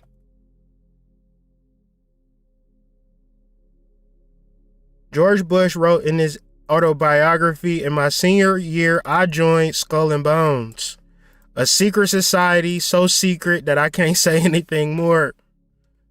Out of his mouth, fam. So when George Bush doesn't care about black people, Kanye West is also saying the Rosicrucians in the Skull and Bones is beefing. Viewers were encouraged to donate to the American Red Cross Disaster Relief Fund or the Rosicrucian Energy. And now, when you look at George Bush, he was the most hated man. Now he goddamn flirting with goddamn Michelle Obama. Look at them. Oh, like, how it go from this to that? Y'all don't know. They all buddy and cool and shit. So, you know, these secret society wars be kind of crazy. I'm going to get into that. Let's get into that. So, I'm going to just show y'all how this thing works. Jay-Z, R. Kelly. Now, what is R. Kelly? R. Kelly is a Freemason.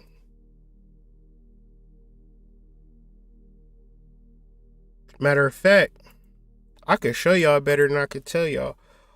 R. Kelly, Cookie.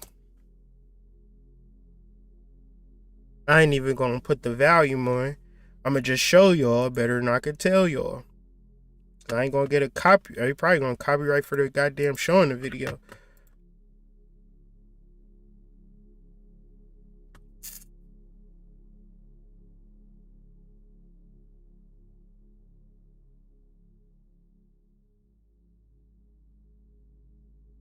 But the Chicago Bull hat, of course.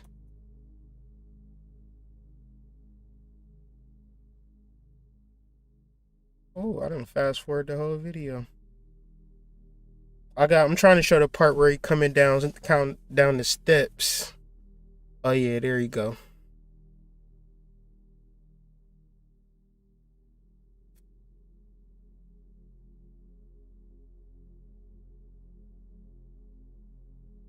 Okay, there you go. Boom.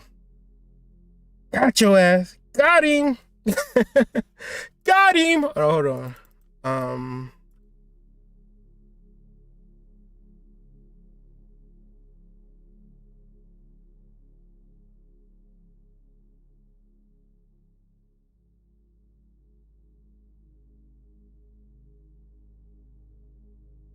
Because I don't know what you call that necklace, but it's definitely, I think it's like an Eastern Star or something. I don't know what you call it, but this is like a Freemasonic necklace. I don't know what you call it, independent.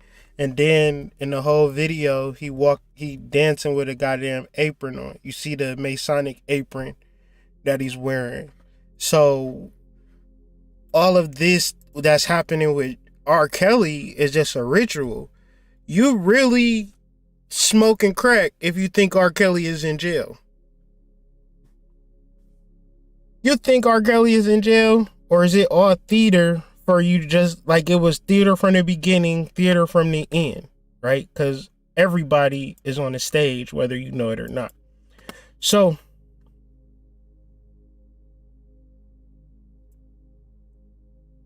another thing about Chicago, Kanye West, drill music. Drill music is not even the number one form of music if it didn't get co-signed by Kanye West with the I Don't Like remix. It could have just been some underground shit, like, let's say for instance, it could be big but not as big as it has been, like the dudes from Buffalo, Griselda or something like that.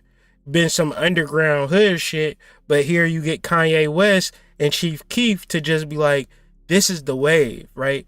Whatever Kanye West and Drake, if you get on a song with them, you could take that shot and really run with it.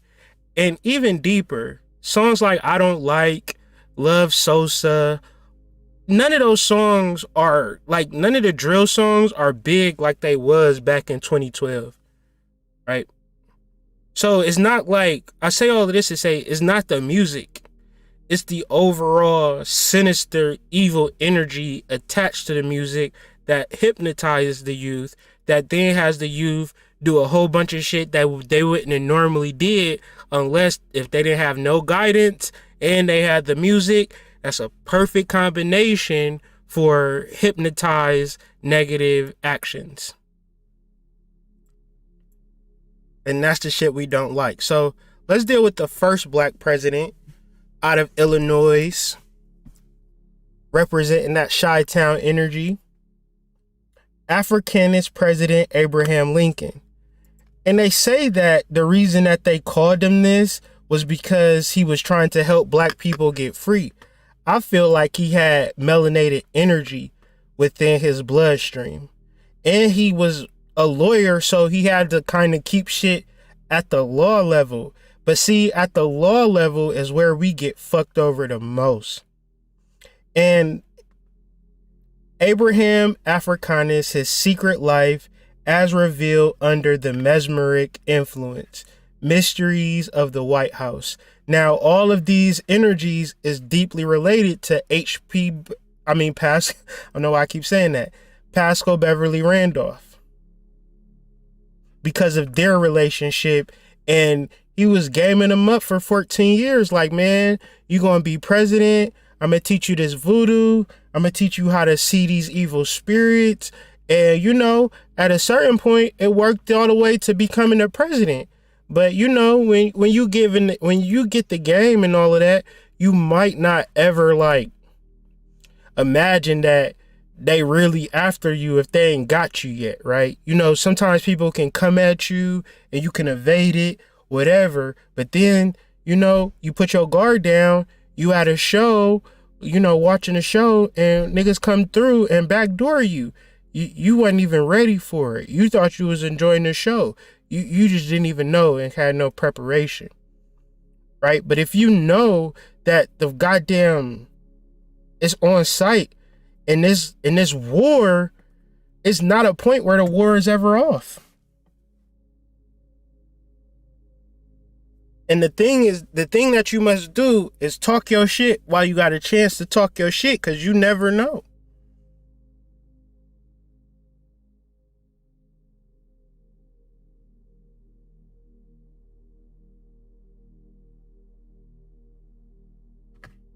Interesting.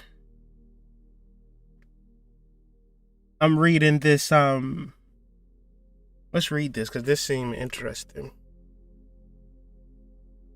Let's read this. This is from moorishsociety.wordpress. Abraham Lincoln was our 16th president from 1861 to 1865. President Lincoln's presidential opponents made cartoon drawings depicting him as a Moor and nicknamed him Abraham Africanus I. William Herndon, Lincoln's law partner, said that Lincoln had very dark skin and coarse hair and that his mother was from an Ethiopian tribe. Lincoln's law partner, William Herndon's book entitled The Hidden Lincoln, says that Thomas Lincoln could have not been Abraham Lincoln's father because he was sterile from childhood mumps and was later castrated. Abraham Africanus I is a rare political pamphlet from 1864 published by Lincoln's political opponents. They charge him with making a pact with the devil to become a monarchical ruler of the United States. You can overlook that and be like, oh, they just talking that talk. And then you understand, like, oh, he was locked tight with Pascal Beverly Randolph, and Pascal Beverly Randolph was a voodoo revenant from Jean Baptiste, Point du Sable, and they was just transferring game and energy to Abraham Lincoln. And it might be that Abraham Lincoln didn't even realize how serious this shit was. So making a pact with the devil is also you tuning in and tapping in to your Moorish ancestral roots. Because the devil is your power. Believe when they talk about the devil and evil and negativity, they talking about you being superior. When they talk about, God and glory and hallelujah, they talking about your ass being oppressed, because there's people out here happy as fuck, right? Living their best life, and you scratching your head out here not knowing left from right. You think that something wrong with you, but until you deal with your hypnosis, that's the first point. Like, we come into this shit fucked up because nobody is telling us the truth.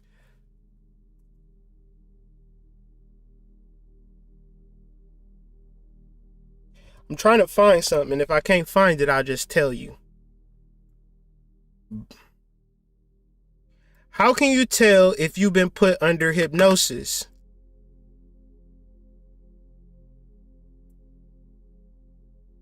Lots of good answers explaining what hypnotherapists refer to as convincers for clients who emerge and say, I'm not sure if I really went under. Was I hypnotized? I've got nothing to add there.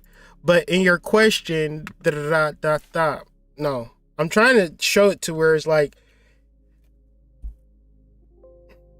you would never know if you were under hypnosis or not. That's the nature of hypnosis. The goal is to realize that you are under hypnosis without somebody knocking on your door and say, hey, you're under hypnosis by evil spirits, right? That want to keep you away from your power, because when you away from your power, they able to be happy and live free.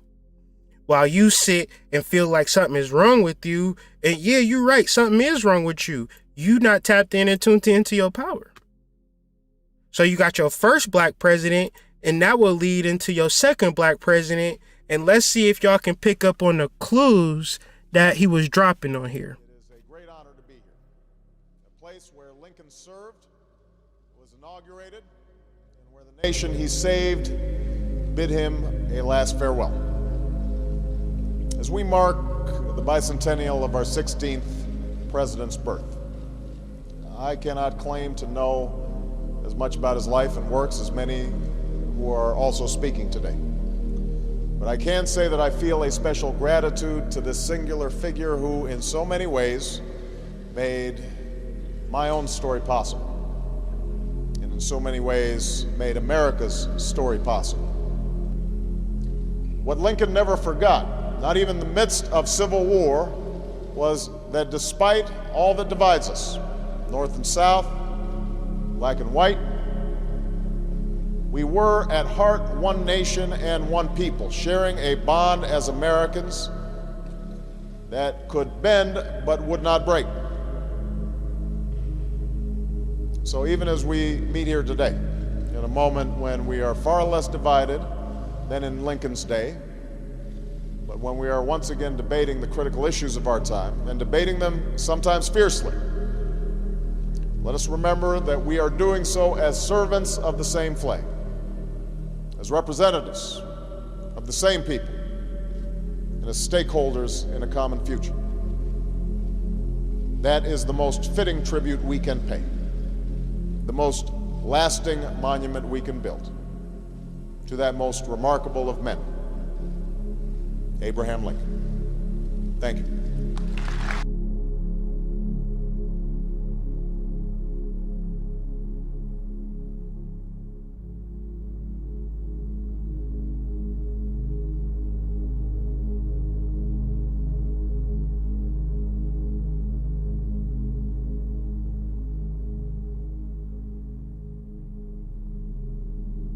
Born in 1961 in Hawaii. Yeah, right. If this man was born in Honolulu, Hawaii, my name is Jonald. What the hell is Jonald? This man, y'all believe this? Can't be a fact. First of all, how you name your middle name Hussein? Barack Hussein Obama. That nigga just made up. He just put syllables together and then broke them up in the first, middle, and last name, fam. That dude didn't exist, fam. He ain't a real person. Bruh came literally out of nowhere. He came out of nowhere, first of all. Chicago, Illinois, Barack Obama.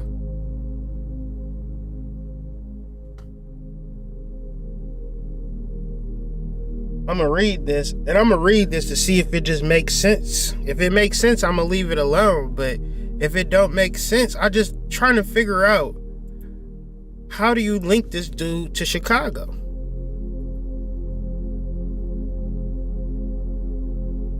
And more or less, I'm saying it in a space to say, like, bruh, first of all, why he ain't a senator out of Honolulu, Hawaii? That's where he was born at. Don't that make more sense? How do you become a senator in Chicago and you ain't from there? You ain't from the low end, my guy. You ain't from the south side, fam. What the fuck? How did that work? Did that work? Did that work? Did that make sense? Fam just said, you know what? I'm gonna be a senator in Chicago. See, the reality of Barack Obama is that he is a continuation of the same energy. What did I say? The circle goes and then back. Now, Barack Obama, Haiti. Now, I already know this.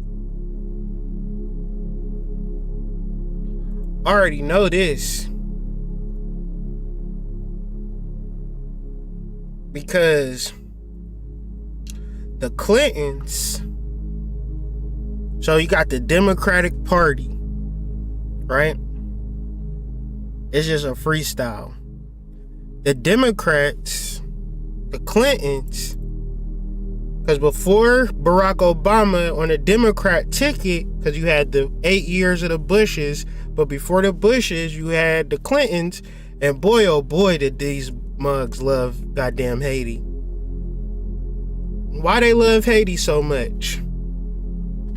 They was down up in that thing. Look at them. Just, you could hear the drums in the background. You could see the voodoo rituals that they was doing behind closed doors. I just Google search Bill Clinton in Haiti, and I'm just scrolling down, and you could just see them tuned in and tapped in to goddamn Haiti. Now, Bill Clinton and Barack Obama, now, presidents, White Houses, all of this.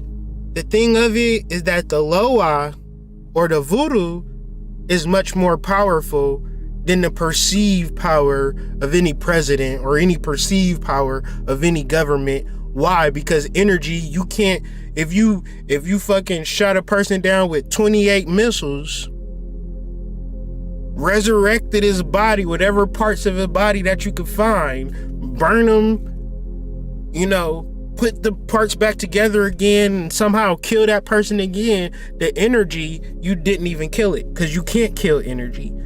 You only can destroy the vessel. So the linkage of Barack Obama, Bill Clinton, what they say about Bill Clinton, he was a black president, right? And I'm only showing y'all Barack Obama because Barack Obama not from Chicago. He ain't been in the streets of Chicago with Chief Keef and them. Barack Obama not from O Block. Barack Obama not from 63rd, but he repping Chicago, Chi-Town, like he from there. But this is all ritual. This is all forms of secret society, which is like the buffer. They try to do the hypnotizing and, you know, because it sounds crazy, but Barack Obama in 2008, we literally thought racism was over. Like, I wish y'all was there. Like, some of y'all young, y'all don't know how crazy people was when they found out that this man had won the damn presidency. So I'm saying, yeah, you might not understand that they under ritual, but it's full ritual. It's 100% ritual. This isn't a real guy. If anything, it's a revenant of the same energy. And he's here to do a specific job and work. But to show you who he is, he's a mixed man in Chicago. Now, he's a prominent mixed man, African, melanated, whatever you want to call it. But that's the same energy of the founder of Detroit. Now, I mean Chicago. The founder of Chicago wasn't from there. He was from Haiti. He was mixed. And it created a whole civilization. So Barack Obama couldn't have came from nowhere else. Kanye West couldn't have came from nowhere else. Young Dolph couldn't have came from nowhere else. Virgil Abloh couldn't have came from nowhere else. Lil Durk couldn't have came from nowhere else. King Von couldn't have came from nowhere else.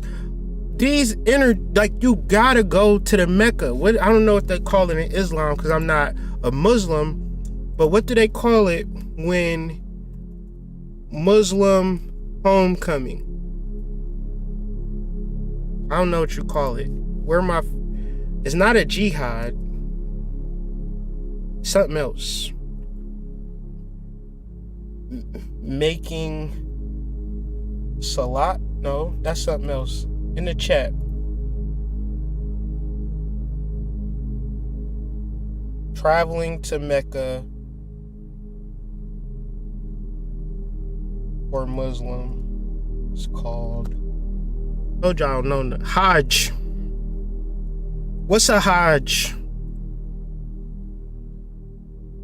A Hajj, also spelled as Hajj or Hajj in Islam, is the pilgrimage to the holy city Mecca in Saudi Arabia. Now, the holy city Mecca is not in no fucking Saudi Arabia. The holy city of Mecca is fucking Chicago, Illinois, fam. Let's be clear. Because y'all can sit and pitter patter and fitter fatter all the fuck y'all want and be walking back and forth in front of y'all fucking Mecca and figure out, what do I gotta do to level up? You gotta go home, fam.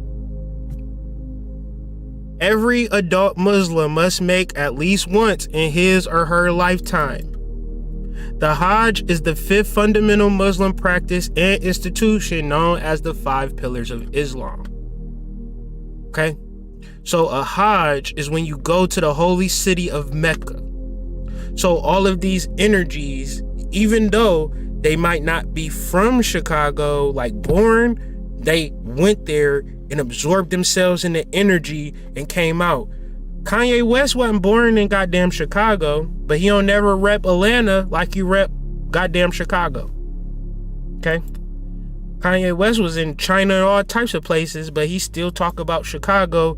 Same energy as we're trying to show you.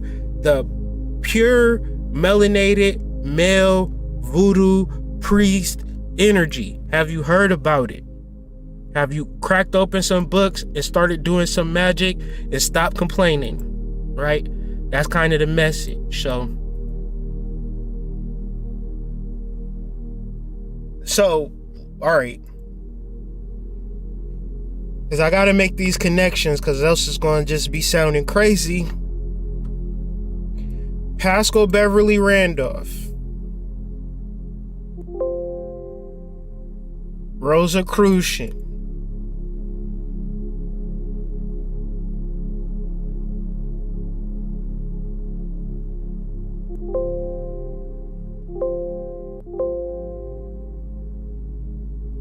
Boom. Boom.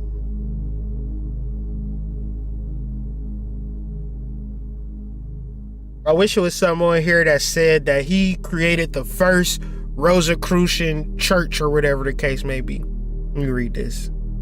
The Rosicrucian fraternity existed in America prior to the First American Revolution. In 1774, the Great Council of Three, the fraternity's ultimate governing body, which composed of Ben Franklin, George Clymer, and Thomas Paine. Thomas Paine was later succeeded by Lafayette, who, like Benjamin Franklin, was a member of the Paris Rosicrucian Lodge. And the Great Council of Three was revitalized by novelist George Lippert, who rewrote the exoteric ritual, giving it patriotic Christian basis. During the Civil War, this Great Council was composed of Pascal Beverly Randolph, General Ethan Allen Hitchcock, and Abraham Lincoln. The Great Council of Three. So now it gotta manifest as a president, is basically what I'm saying.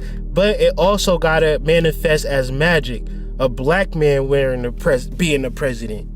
If that ain't no magical, like, trust me, the shit when we was growing up, put some ones in the chat if y'all ever said this when y'all was growing up. It'd never be a black man president. It's just not something that we would think about growing up. A black president, never. We just knew presidents was going to be white people. It's just like one of them things where you go into the suburbs to the mall and you just know it's going to be white people at the goddamn store. Like, it's not like if you go there and see a whole bunch of black people at the mall, you just be like, well, what's happening? Like, is motherfuckers being robbed? Should I run? Like, what's happening? We never expected to see a black man be a president, but only in Chicago, right? Only in Chicago, right? It have to be, because this is the overall basis of Rosicrucianism. Now, Barack Obama is a Rosicrucian, but Barack Obama is a pharaoh. And this is like ancient pharaohs that don't fucking die, fam. Like they perceive to die and they come back. Now, a pharaoh is a leader. We wouldn't understand a pharaoh in modern times only if they was a president. Okay? So let's show y'all in the Rosicrucian shrine, the Rosicrucian California headquarters. Give y'all like more or less where it's at, and then I'm gonna show y'all. So 1660 Park Avenue, San Jose, California. This is where this video is at that I'm gonna show y'all. Right? Beautiful place, right? Whole bunch of Egyptian type, all types of shit from all over the world. I'm telling you, it's a secret society. All we ask is trust, right? Shit going on around you. You care about your goddamn rent and shit, so you ain't got time to tune in and tap in to the real shit that's happening, because you dealing with the fake shit. So right off the coast of California, you got the Rosicrucian Order, San Jose, California, right on Park Avenue. Let's go inside. Let's see what's inside this mug. I'm gonna just show y'all that Barack Obama, and then I'm gonna end this video.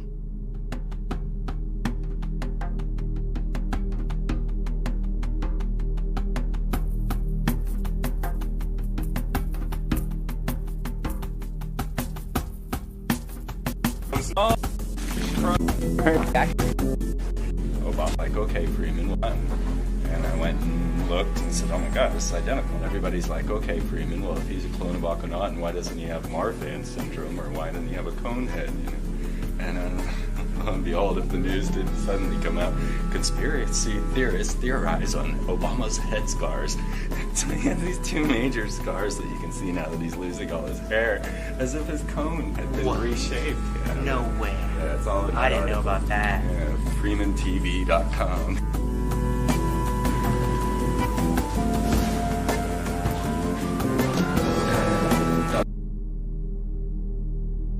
Akhenaten, hold on, man. Make sure I got something like Akhenaten, the father of King Tut, is believed to be the founder of the magical order of the Rosicrucians. So, Akhenaten, Rosicrucians. If the secret societies could bring back any man, it would be this pharaoh of ancient Egypt.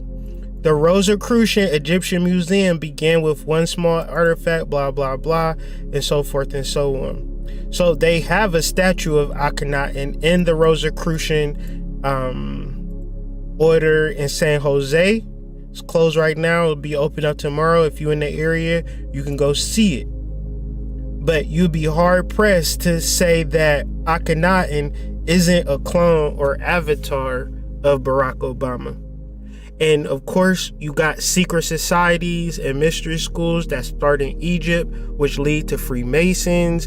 Freemasons branch off into Knights Templar, Rosicrucians, goddamn University of Cincinnati, all types of goddamn secret societies out here in this shit. And we sitting here arguing over who got the fatter ass or whatever the case may be.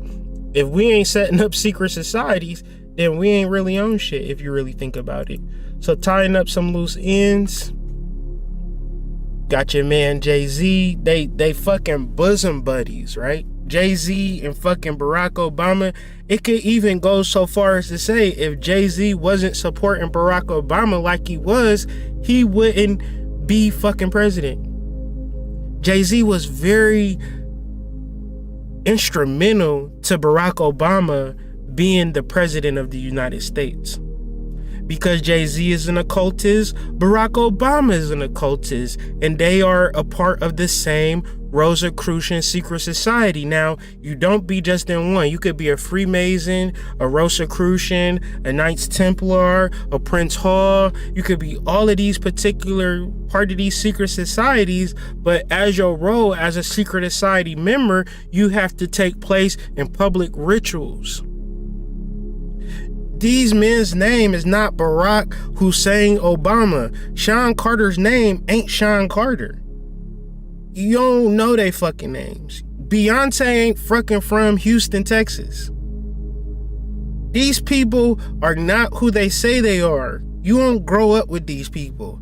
These people show up as adults. See, these people are shapeshifters. These people are voodooists. These people are magical practitioners. They are psychics. They are energy vampires. And they feed off your fucking ignorance. As long as you're goddamn tuned in and tapped into the Matrix, selling dope, having sex, that's all they care about. They never going to tell you about your immune system. They never going to tell y'all about rituals that y'all need to get tapped into. Oh, it's a new moon, it's trying to do rituals to program your life. No, they gonna tell you to take shots and shit like that. And we ain't talking about liquor shots. Y'all know the shots that they have y'all taking out here. Governor Kathy Hochul and Jay-Z. This is the shit that Jay-Z be talking about behind closed doors. You feel me? Twitter.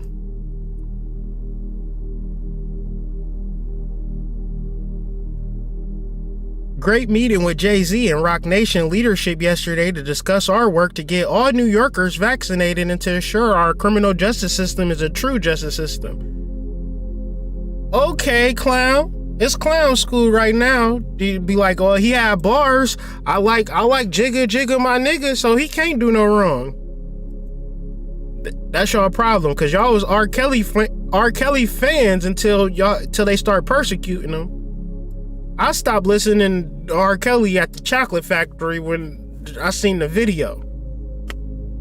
No, this video is not over. No, this conversation is not over. Yes, we have more to talk to because this is not a simple conversation. Abraham Lincoln.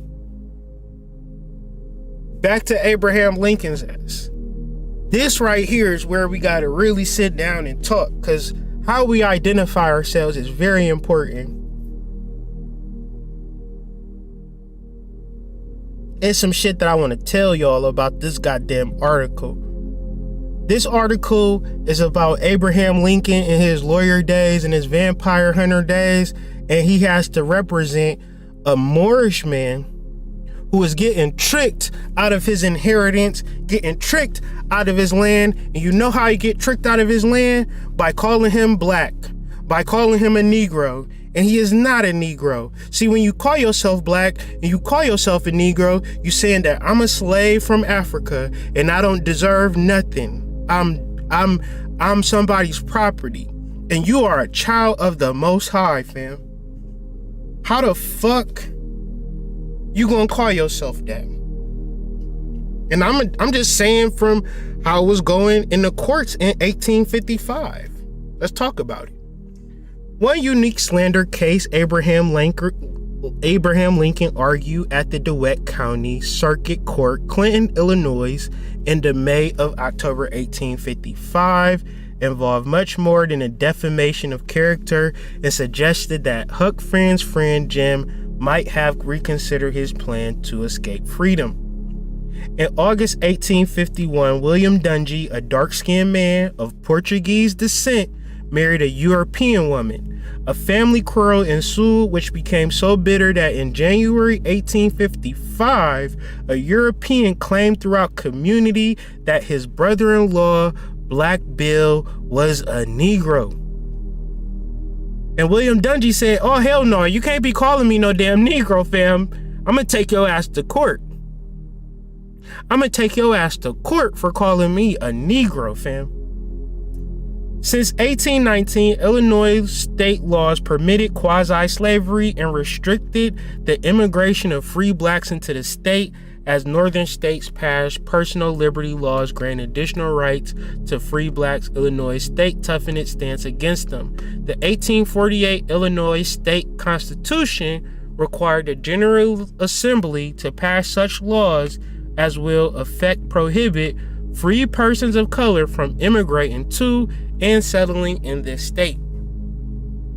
These prohibitions against human rights were passed as the Black Laws. And what year was this? 1819. And this went into force February 12, 1853, the same date of the future emancipators Lincoln's 44th birthday. Shout out to Blue Pill and Red Pill, 44 resonators.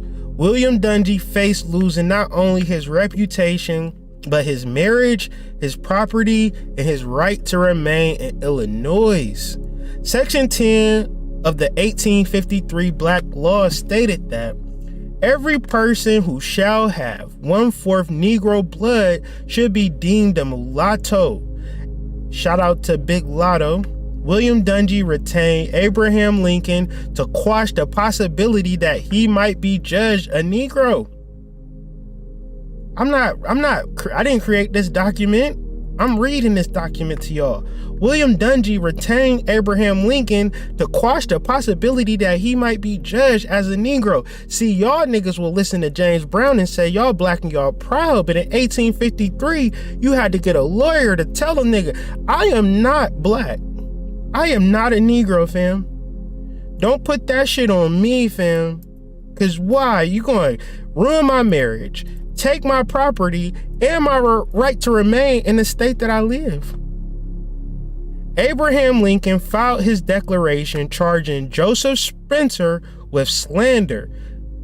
All Joseph Spencer did was call William Dungy a Negro. And he got a lawyer and paid this man a lot of money and charged Joseph Spencer with a charge to say, man, you can't be calling me that, fam. That's on me, fam. Fuck all that. Dude, you can't even be saying that, fam. Now we black and are proud, so we don't know shit about shit now. I'm gonna explain some shit to y'all. Relax, sit down, have a seat.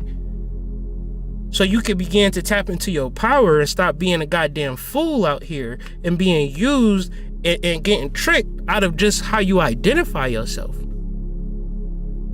According to Joseph Spencer's attorney, Lawrence Weldon, Abraham Lincoln's talents as a trial lawyer were evident, bloom, bloom, blah. Joseph Spencer went from house to house gabbing that William Dungy was a nigger. Attorney Lawrence Weldon emphasized that Abraham Lincoln's tones and pronunciation had a curious touch of the ludicrous, which, instead of detracting, seemed to add to the effect. Abraham Lincoln further undermined Joseph Spencer by using humor to persuade the jury that there was a reasonable doubt regarding William Dungy's race. The attorney Lawrence Weldon recalled Abraham Lincoln's statement, "My client is not a Negro. Though it is a crime to be a Negro, no crime to be born with black skin. But my client is not a Negro, so black skin does not equate to Negro. What do they say? All skin folk is not kin folks. I didn't make up that shit. I heard that shit. His skin may not be as white as ours, but I say he is not a Negro, though he may be a Moor." Mr. Lincoln interrupted Judge Davis, scarcely able to restrain a smile. "You mean a Moor. M-O-O-R, not more, M-O-O-R-E. This is Abraham Lincoln talking, y'all. Abraham Africanus. Well, Your Honor, Moor, M-O-O-R, not Clifton H. Moore," replied Mr. Lincoln. "I say my client may be a Moor, but he is not a Negro. Y'all need to get this tattooed on y'all fucking foreheads, right? Because y'all think this is all one and the same thing." But in 1855, you could argue it in a goddamn court of law. Don't call me no nigga. Don't call me no Negro. Don't call me black. Don't call me no Indian, because I am a Moor. Why do you call me a Moor? Specifically, so I can keep my marriage, my property, and my right to remain in the state where I'm comfortable at. Don't call me no Negro, because you would take it all away. Abraham Lincoln then demolished the defendant's witnesses' testimony. These witnesses stated that they had personally known the family in that white community and had regarded the Dungies as Negro or of mixed blood. Under cross-examination, Abraham Lincoln argued that the testimony was hearsay, as the witness admitted none of them lived within 30 miles of the William Dungy residence. So on October 18th, 1855, the jury returned a verdict of guilty and granted William Dungy $600. The jury found what's his face? I don't even be knowing these like I was there. Joseph Spencer guilty of slander and gave William Dungy $600 and gave him court costs and helped Abraham Lincoln get his $25 fee. Gotta get that $25 fee off the table. He got him free, you feel me? You know what I'm saying? Cause you call him a nigga, you gonna take his whole livelihood away from him. Okay? Now we black and proud, so we don't care one way or the other, right? You can take our property away from us now. You can take our birthright away from us now. You can take our inheritance from us now. You can take our religion away from us now. You can take the spirit away from us now. Just give us our blackness, right? Let us be black and proud and be in our ignorance, and let them take our whole land away from us. To avoid an appeal to the Illinois State Supreme Court, Abraham Lincoln persuaded William Dungy to remit $400 of the judgment in return for the defendant releasing all areas, blah, blah, blah. So let's just understand the lawful analysis on status in the state and other ancillary reports. Let's read. The reader reads, because when Taj Tariq Bey and all the Moorish been telling you this shit from day in, day out, since y'all didn't want to hear this shit. Y'all don't care about this shit, so I'm just saying it like they've been saying it for years. I ain't saying nothing new, but if you keep hearing it and you might read, maybe you can screenshot it and read it for yourself so you can get up out of the status of calling yourself what you are not, fam. There is no reason for you to call yourself under a slave status and get all of your property, all of your rights get took away because you don't even understand. Let's try to understand. The reader, researcher, or scholar is advised to review the foregoing synopsis of the Williams-Dungy slander case of 1855, with keen considerations about the realities and facts in law and the legal process. This is 1855. Pascal, Beverly, Randolph, and Abraham Lincoln met in 1851. So this energy was transferred to him well endowed by this time. So they could have been, him and Pascal Beverly Randolph could have been going back and forth on the legalities of the case, far as we know. But let's just continue.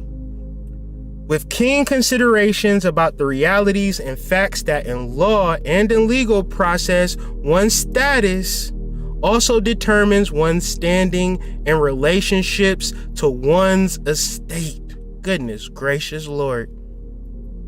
Lordy, your status determines your standing and relationship to one's estate. Thus, as in this case, the spurious tags, brands, and nom de guerre, such as black and Negro, being pejorative. Public school, y'all. I don't know what pejorative mean. It sounds like a word I need to know, though. This is what I do all day. I just be looking up words and what do that word mean? Expressing contempt and disapproval. Let's read that again without the pejorative. So, words, spurious tags, brands, and nom de guerre, such as black and Negro, being expressing contempt and disapproval and status compromising nom de guerre and misnomers had, can, and will create serious, debilitating social and economic repercussions in relationship to William Dungy's estate, such as damaged reputation will place all of his present and future hereditaments at risk and subject to escape. I don't know what that means either, y'all. I thought it was that thing that they be saying in Chicago. Let's get it.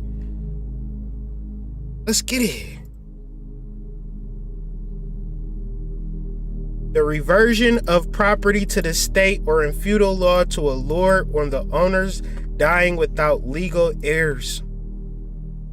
So your property is subject to it going back into the state. Keep in mind that the European Romo colonial unum sanctum bulla and the doctrine of discovery conquest policies are operative in effect upon the lands and the aboriginal natural peoples of North America. So these bulls and these doctrines are in effect. If you can claim, if you say, I'm a dumbass, then I'll treat you like a dumbass. If you say, I'm a slave, then I'll treat you like a slave. However, when it comes to your estate, you got to keep that shit right and exact. Because the doctrine of discovery and the unum sanctum say, whoop, if you don't claim it, I'll claim it. I mean, if you're an aboriginal natural people of North America, I can't touch you. But if you're a black person, you're going to get this AK-47. You can choose. Everybody has the right to choose their status and they standing under law. Nothing is stopping you from educating yourself on status and standing. You're just too goddamn busy. Too busy. These and other supporting bullets were imposed upon peoples of the Western Hemisphere. Therefore, one must be aware of the Inquisition acts and edicts of the past and thus be more cognizant of the social, economic, and political actions, and politics of the present. A nom de guerre is in its most literal meaning and application a war name, a pseudonym. Black and Negro are nom de guerres, meaning that they are war names and pseudonyms. All of y'all who went to public school like me, what's a pseudonym? I don't know. We about to find out together. A fictitious name, especially one used by an author. Black and Negro are war names, fictitious names that support unum sanctums, doctrine of discoveries, Inquisition acts, and edicts that say, we will take over this bitch if y'all don't know who y'all are. But once y'all know who y'all are, y'all correct y'all status, and now y'all have proper standing under law, and you can get your estate back.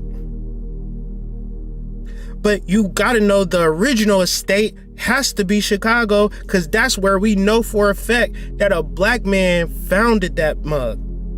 And it's not even like a regular old Uncle Tom ass black dude. It's a fucking voodoo practitioner.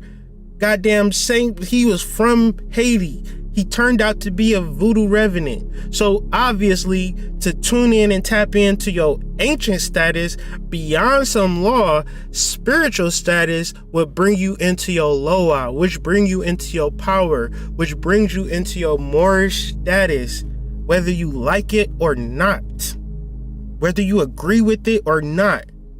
If you don't do your research, then Moors was in Chicago, in Illinois, at large numbers, and these Moors then got tricked out of their heritage, out of their estate, by claiming to be Negroes and blacks from Africa. Okay? In a nutshell, argue with me if you want to, but please bring some documentations. Let's hear the Rosicrucians say it. I also know that Islam has always been a part of America's story. The first nation to recognize my country was Morocco. In signing the Treaty of Tripoli in 1796, our second president, John Adams, wrote, "The United States has in itself no character of enmity against the laws, religion, or tranquility of Muslims." And since our founding, American Muslims have enriched the United States.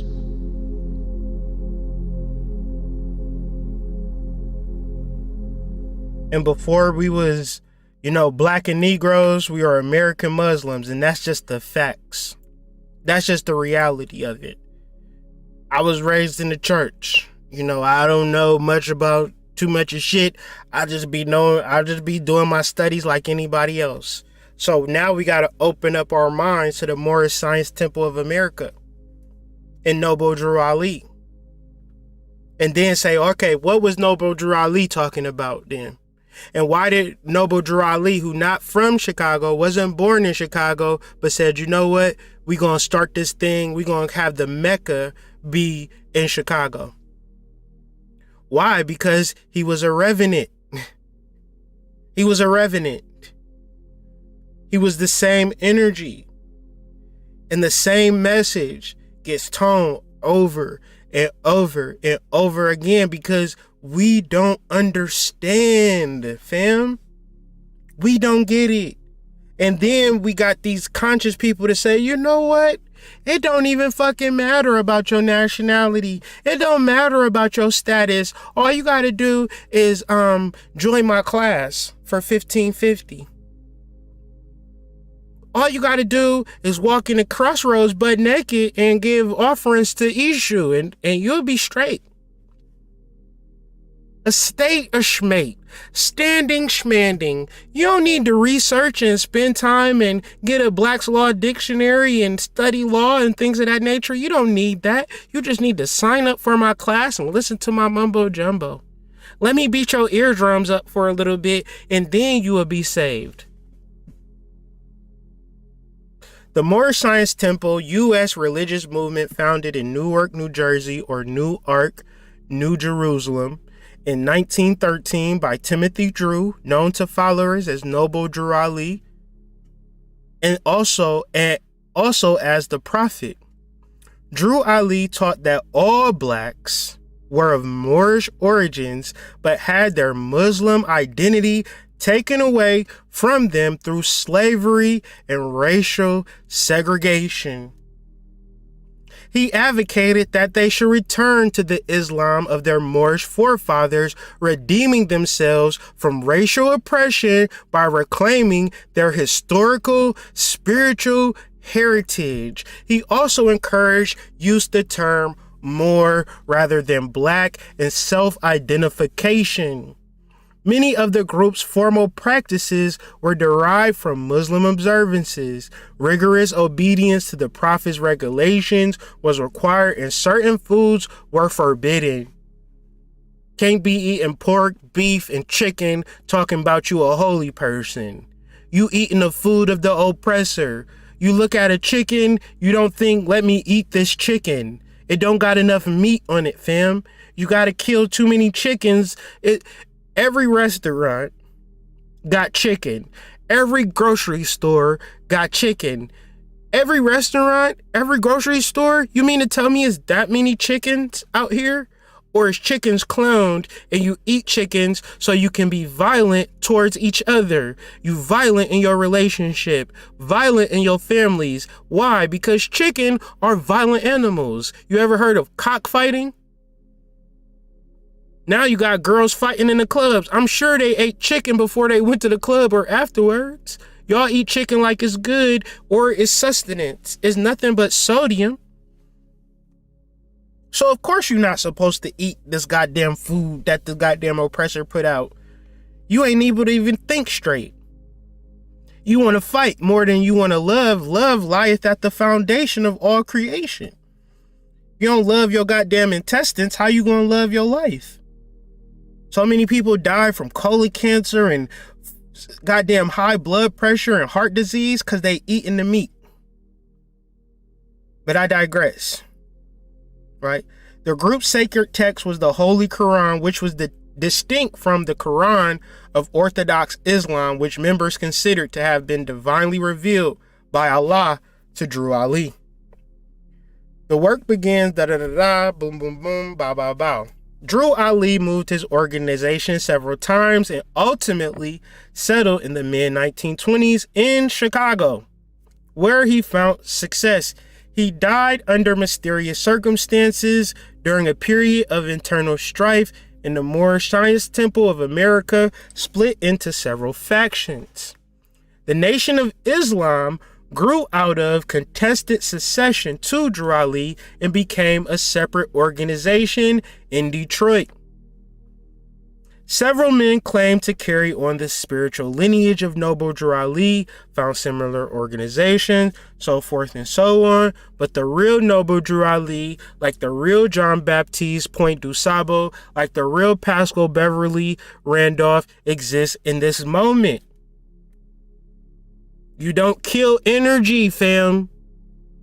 It only transfers in different forms. It inhabits different vessels.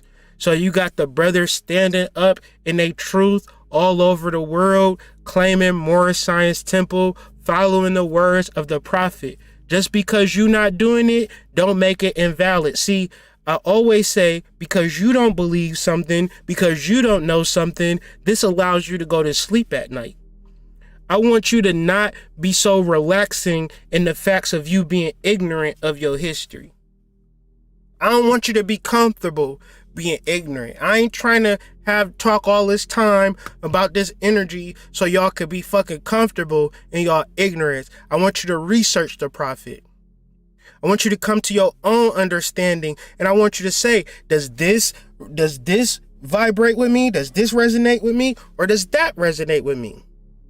And as you come into your own personal truth, you will also see that your spirit and your soul is in everything, but in love, you will find the truth. In confusion, you just lead to more confusion. In arrogance, you just lead to more arrogance. And being lazy, not wanting to study, but wanting to watch TV, wanting to watch Netflix, meaning that you want to be hypnotized. You don't want to hypnotize yourself. You don't want to get into a space of alignment with your ancestors. Thus, you want to keep getting your ass kicked. Let's read this again. He advocated that they should return to the Islam, meaning I, self-law and master of their Moorish forefathers, redeeming themselves of racial oppression by reclaiming their historical, spiritual heritage. Chicago being the Mecca, not Chirac, not the home of the savages, but the Mecca, the headquarters of the Nation of Islam, the headquarters of the Moorish Science Temple of America, the place where you should go to Hajj to get your goddamn soul right. Because if you don't know shit, you don't know shit. And if you gotta learn some shit, you gotta learn some shit. That's just the reality. We come into this bitch like babies. And it's men like Taj Tariq Bey, it's Moors out here. And it's dirty Moors, the same way as it's clean Christians and dirty Christians. It's clean Islam, it's dirty Islam. It's clean basketball players, it's dirty basketball players. It's clean businessmen, it's dirty businessmen.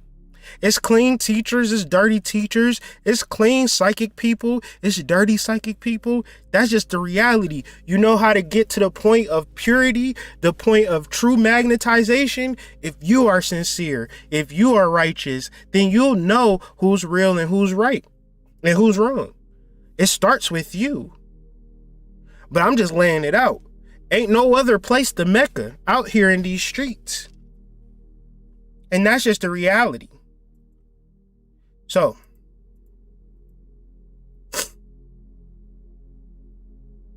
reading. I'm going to read this from down here. Although the majority of African American Muslims are now Orthodox Sunni Muslims, they or perhaps their parents were first introduced to the Quran or some conception of it by the Moorish Science Temple or the Nation of Islam. It is ironic that the leaders of these movements, Noble Drew Ali and Elijah Muhammad, knew very little of the Quran. This article examines exactly the word Quran and the text Quran, blah, blah, blah. So to explain this, the Quran and the actual Quran and the actual religion would be the actual thing like Christianity. What do we know about Christianity? Christianity is voodooism. Why? Because voodooism is a syncretic religion. It invades all forms of religion. So whether you have Muslim, whether you have Wiccan, whether you have satanic, evil shit, is nothing but the form of the Loas in the form of spirituality. How do you navigate? How do you get to the root of working with it in a righteous way? You deal with it out of love. See, y'all want to do voodoo and be like, all right, let me get a voodoo doll and let me put something in his butt and let me make a voodoo doll and cut his dick off and shit like that. You want to be evil with it, right? But that's not the foundation.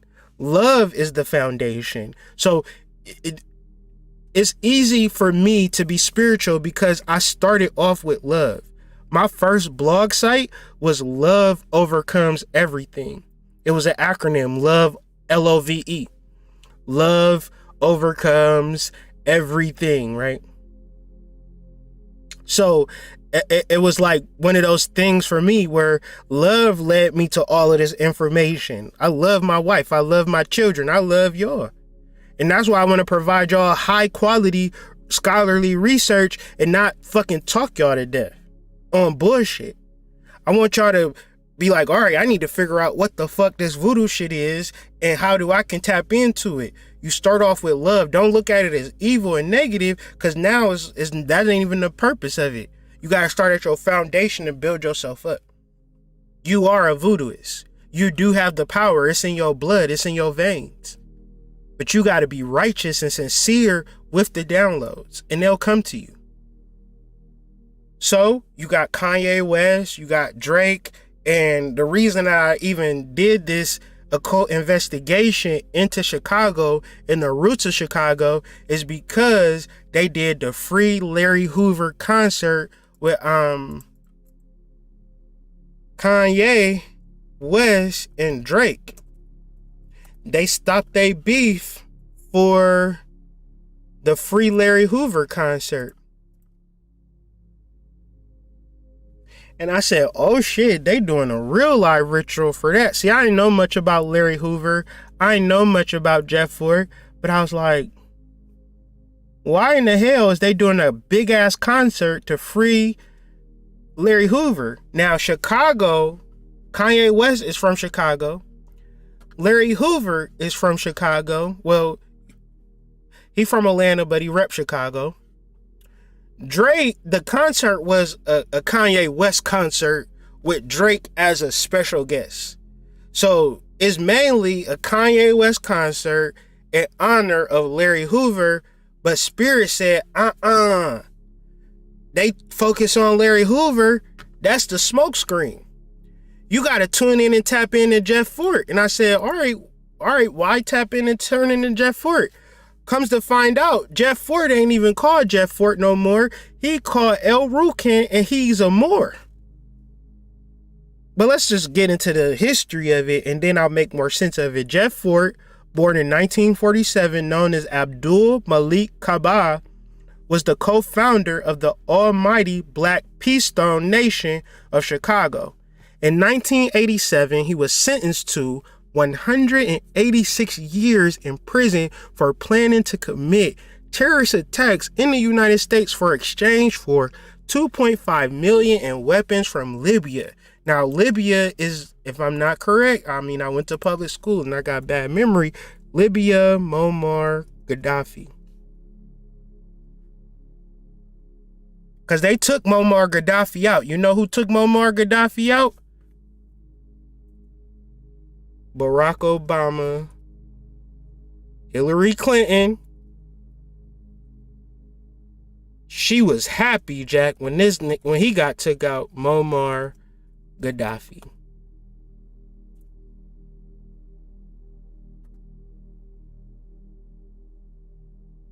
I wish it was this picture where she just seemed so relieved. She was in the war room and he died, and she was like, yes. Right.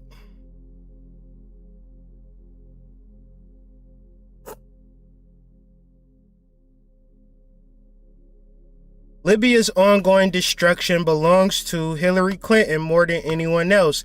It was she who pushed President Barack Obama to launch his splendid little war backing the overthrow of Muammar Gaddafi in the name of protecting Libya's civilians. She said, she cackled and exclaimed, "We came, we saw, he died." Muammar Gaddafi was the de facto leader of Libya. So I'm just connecting some dots. Jeff Fort was born in Aberdeen, Mississippi in 1947. He moved with his family to Chicago, Illinois in 1950. He moved to Chicago, Illinois in 1955. He dropped out of high school in his freshman year and formed the Blackstone Rangers in 1959. So let's do some math. 1947 minus 1950, so 1959. That means that bro was, 3 plus 9, was he 12? That can't be right.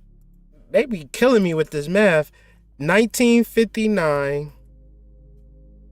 Because I went to public school. They didn't teach us math either. So I blame, that's 1957 minus 1947 is 12. So I'm reading it for y'all. In 1947, in 1947, he was born. In 1959, when he was 12, he supposedly created the Blackstone Ranger Gang.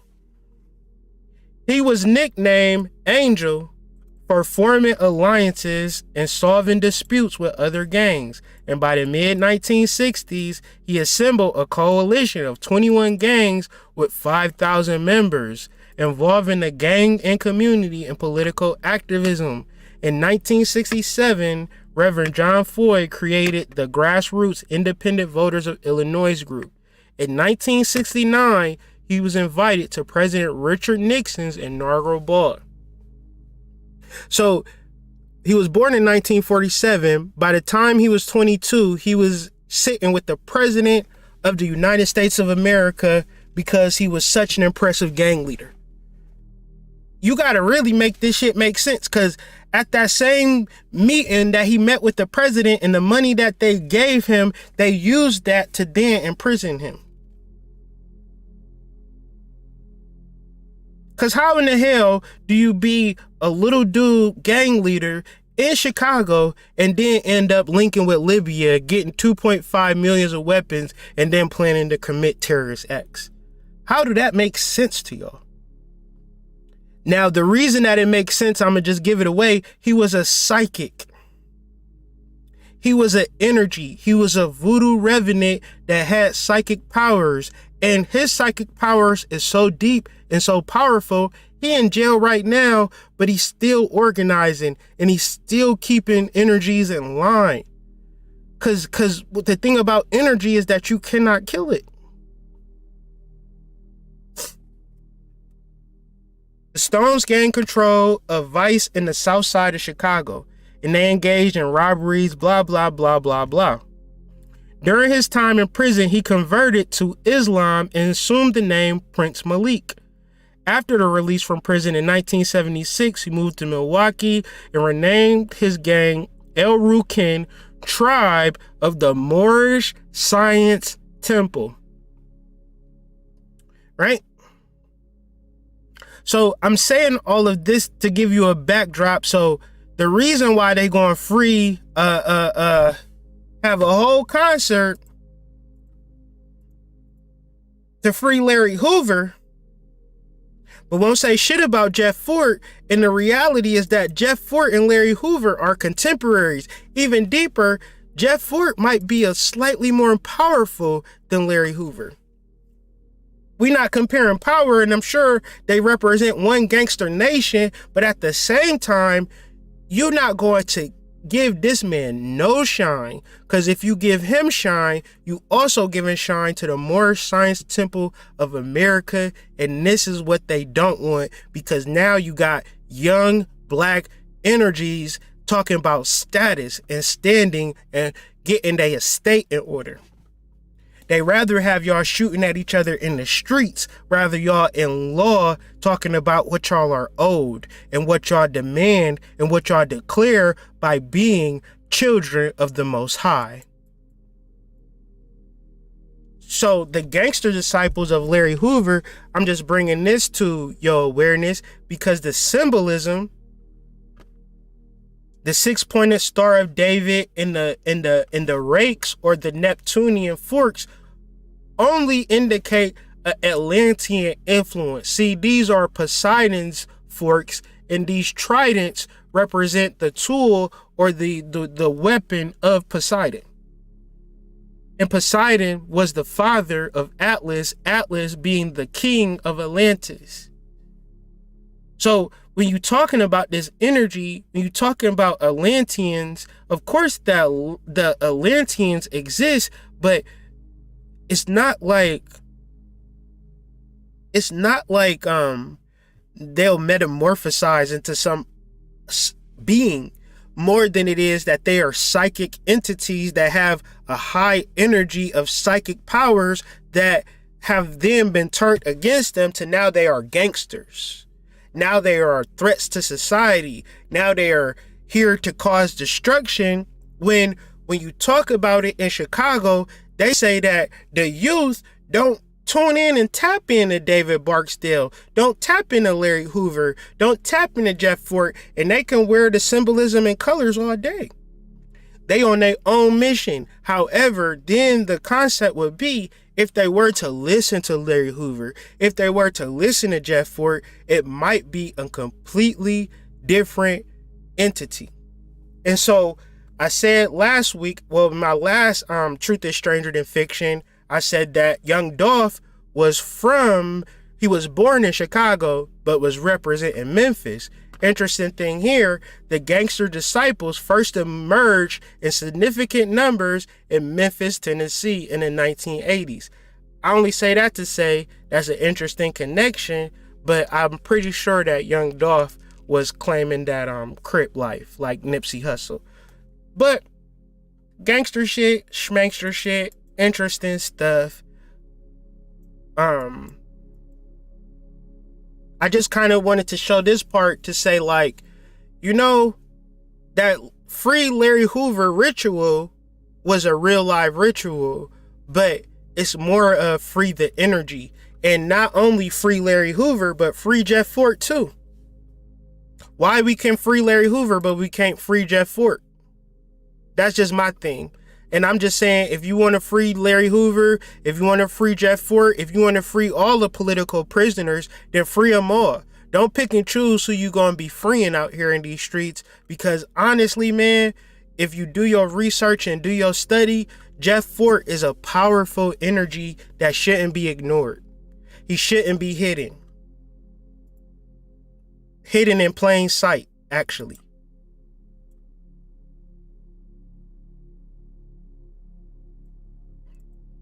Thank y'all for the donations. I really do appreciate the super chats. Happy that y'all enjoying this information.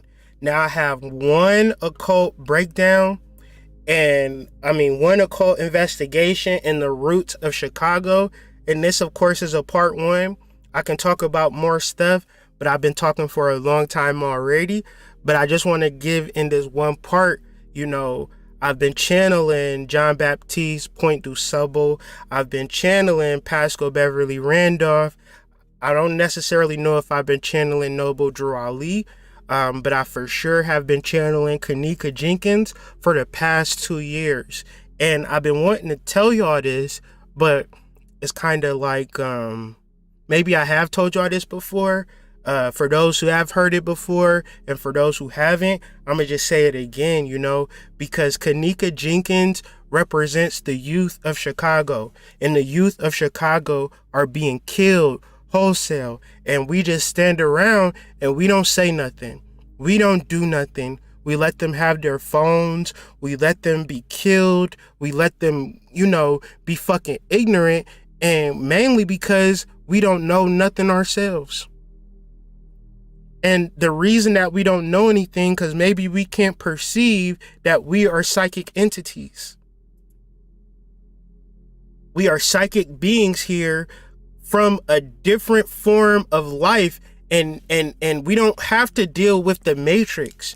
We can deal with ourselves. We can deal with our power. We can deal with our mediumship abilities. And the story of Kanika Jenkins was then channeled through the movie Dr. Sleep. So I'm going to explain Dr. Sleep, and I'm going to also explain how this relates to Kanika Jenkins. So Dan Torrance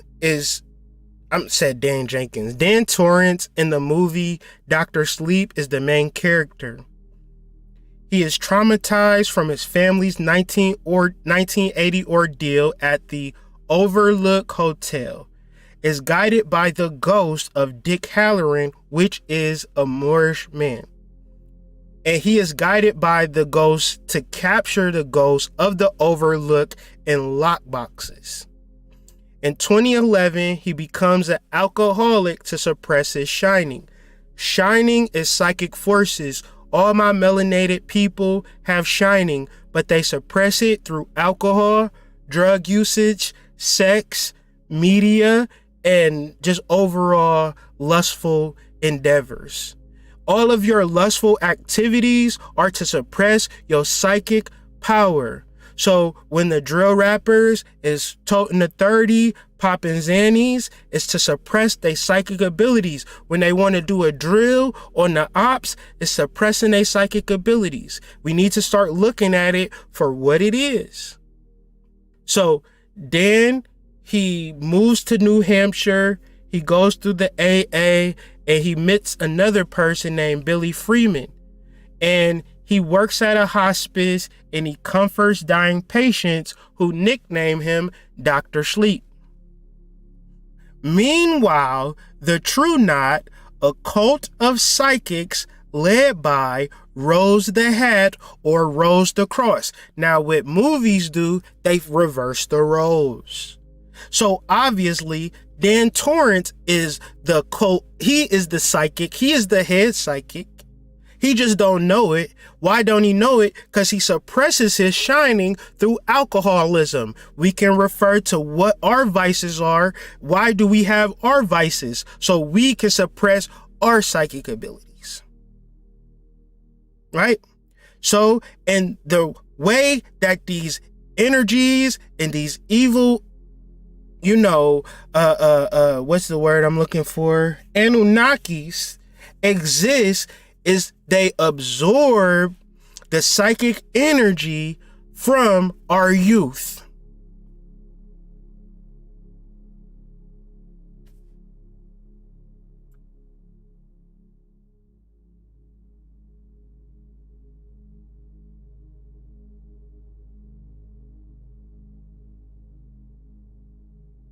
Meanwhile, the true knot, a cult of psychics led by Rose the Hat, extend their lifespans by consuming steam, a psychic essence released by torturing and killing those who have the shining. Kanika had the shining. Kanika was a powerful psychic. And her death is one of the most tragic deaths. I don't feel right about her dying, even though she died years ago. It still bothers me because her power and her energy is like, I'm doing this so I could talk to her to tell her about herself because the energy has not died. But when you so deep into your ignorance, when things happen to you, you be like, why is this happening to me?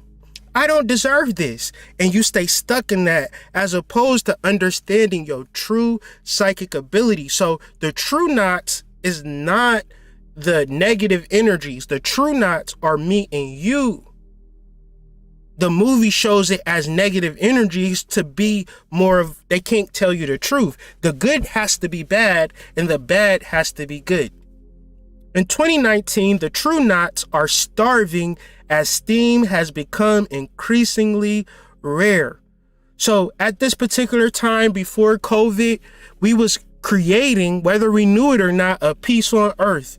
We didn't know that we was creating peace on earth until 2020 came and 2021 come. And now you look back on 2019 like those were the days. We will consistently look back on 2012 to 2019 as about as good as it's ever got down here. Because what happened was the psychic vampires, see, another thing about the internet, you could just search for shit, find shit, educate yourself. Now I gotta do hardcore research. I gotta tell y'all shit that niggas already knew, but we have already forgot because 2020 and 2021 have been that traumatic. And there's been a lot of death and there's been a lot of killing because these energies, these energy vampires had needed to create more. They needed to steal more psychic essence. And this psychic essence can only be released by the torturing and killing of those who have the shining or psychic energy. They torture a boy to death for steam, and a young girl named Abra Stone, Kanika Jenkins, whose shining is even greater than Dan's, senses this. She telepathically alerts Dan about the murder, but Rose senses Abra in the process.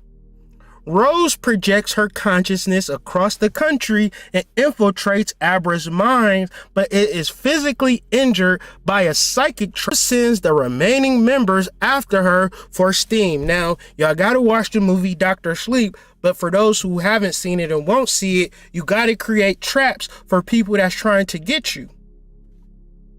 You gotta do shit.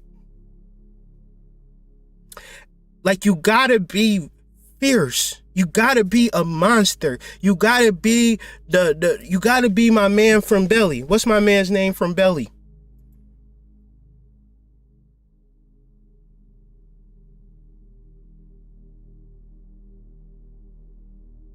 Lennox, or ox.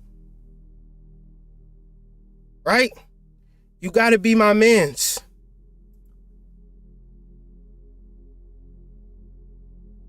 What'd he say? Said, I'm the toughest rod clot, whatever he said on there. Even if he was going out busting. So the reality is, mentally, at a spiritual level, at a psychic level, we have to be, thuggish, ruggish bound. That's the only thing that could come to my mind. Okay? Abra informs Dan about the true knot. Although he is initially skeptical about stopping them, he changes his mind and recruits Billy and Abra's father Dave to help. They successfully kill most of the group except Rose, but Billy and Dave are killed and Abra is captured by Rose's partner, Crow Daddy. Crow Daddy would be Aleister Crowley. As we said, Aleister Crowley took everything he knew from Pascal Beverly Randolph, which was the initial Rosicrucian. Now, the Rosicrucian is tied into the Red Cross, tied into Abraham Lincoln, which is tied into the founding of Chicago, Illinois, Jean the Baptist, Point du Sable. It all starts with him. He's the origin, and he was a voodoo revenant. So these voodoo revenants, they did a whole lot of shit. They created the OTO. They created all of these secret societies, created all of the American government. The only thing is we forget that these people work for us. We forget that we are children of the Most High. We forget that we need to tap into the Loa and start directing the Loa. Hey, I need more prosperity coming through in my life. Hey, I need some love in my life. Hey, I need some, I need this to happen. I need that to happen. I need to build a civilization. I need to get a community going. I need to get my business in order. I need to start doing rituals out here. I need to start communicating with these lows. I need to start doing mediumship work. I need to get the fuck off my ass and develop some psychic energy about myself. And then don't be weak about it. Be strong about it, basically. Dan shines into Abra and saves her from Crow Daddy, killing him in the process. Dan brings Abra to the Overlook as a last resort. The Overlook is a hotel. So Dan takes this young lady to a hotel, believing it will be equally dangerous for Rose. He starts at the hotel's boiler and explores the dormant building, awakening it with it shining. At the same time, he has visions of his time at the hotel. Rose arrives at the Overlook and empowers Dan in a fight, but he saves himself by opening the lock boxes in his mind and releasing the Overlook ghosts, right? So all of this negative energy, all of this evil energy, all of this, torment energy, depression energy is your psychic energy in lock boxes. And where you think you are being defeated, you are defeating yourselves. Hopefully you can open up your mind and be as evil as you are good, because we are yin and yang. We are good and bad. We are divine and evil. We are vicious and peaceful. We need to start taking our power back and stand in our power. Power is not weak by definition. Power is strength by definition. Strength is not scary or not coming weaponized by definition. Power is weaponized and strong. Drawn by Rose's power, the ghosts overwhelm and devour her before turning on Danny and possessing him in a bid to try and make him kill Abra. After a brief moment where she cuts through his possessed mind, he tells her to save herself before the hotel overcomes him again. He goes to the boiler room but regains control before the hotel can make him deactivated. Before he perishes, Dan sees a vision of himself as a child being comforted by his mother, Wendy. Abra escapes as the Overlook burns down and the authorities arrive. Sometime later, Abra speaks to Dan's ghost. This is more or less of the reverse, where Kanika can, be dealt, like you could deal with her like a goddess now. Same way you would deal with Oshun, the same way you would deal with Yemiya, you could then begin to do offerings and feed Kanika and build her up spiritually. Why do you have to do this? Because energy doesn't die. And for real, she needs us. She needs us to talk to her. She needs us to work with her. She needs us to deify her because she is one of the most powerful entities on the planet. Mainly because she was born and bred in Chicago. You see how it works? You see how the goddesses come back and they get attacked, and because we don't know what we are, we just let it go down. But since we seen it happen, we seen it go down, we have to continue the fight. Abra speaks to Dan's ghost. Dan comforts Abra, telling her to shine on and not to hide her gifts from the world. She shares to her mother that she has been conversing with Dan and her deceased father and that they are okay.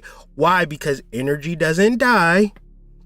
It just gets transferred. Thus, we don't need to be sad with death. We need to tap into our mediumship abilities and just end it with that. I'm working on my mediumship abilities. I'm trying to talk to my grandmother. I'm trying to talk to my whatever spiritual activities you into, you need to get this shit for yourself. Don't be paying nobody to do no mediumship work for you because they could be lying to you. You need to get your own downloads. You need to get your own breakthroughs. And when you do this righteously, sincerely, you will be doing your part to save the world. What was the Overlook Hotel about when Stanley Kubrick was making the movie and Stephen King was writing the book? Let's talk about it. ABC News TV correspondent Bill Blakemore has been captivated by the movie The Shining ever since he saw it in 1980. Raised in Chicago, of all places, near Calumet Harbor, and having spent boyhood summers searching for Indian artifacts, Blake Moore saw the film as an intentional metaphor about American history. Herewith his story. So, The Shining, Dr. Sleep. Dr. Sleep is a sequel to The Shining, which is the original story. So The Shining and Dr. Sleep are basically the same movie. Thus, the film is an intentional metaphor about American history. Okay? So it's not just a movie. The Shining with Jack Nicholson, Dr. Sleep is not just a movie. This article writer, Bill Blakemore, says no, it is an intentional metaphor about American history. So why would you think the new movie would just be fiction? No, the truth is stranger than fiction. That's why we do this whole series. We can look at how crazy the movie is and say our ancestors' life and our life is way much more crazier than what we see on the screen. So there's no reason to be hypnotized, but more to be tuned in and tapped in to our power, which is centered in the Loa, which is centered in mediumship, which is centered in spirituality. For spirituality's sake, Stanley Kubrick's last film, The Shining, is explicitly about the genocide of the American Indians. Every frame, word, and sound of it, family. Every word and sound of it, family. The Shining is not really about the murders at the Overlook Hotel.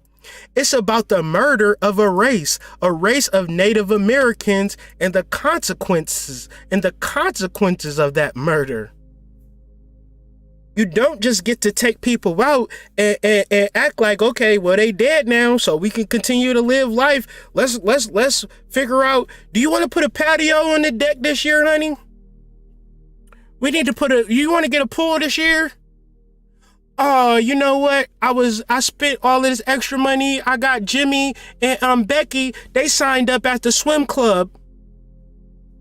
Oh yes, we have to go, fill out the tuition for private school and drive our, newest lease car and go from property to property. Yeah, we got properties in Florida and up north. When it get cold, we go to Arizona. Yeah, we don't experience coldness, and everything is perfectly fine. Now look at this country. Now look at it. And then you don't got to be confused if this country burn in flames, do you? Because the people that stand up and act like, oh yes, we are Americans and we are good people, these These fucking people, they ancestors, goddamn killed your ancestors. And if they could, they would have killed everybody. But the reality is that you can't kill a spirit. That's the joke. That's the joke. So what they think they're getting rid of, it now comes home to roost. And see, this is another Barack Obama thing.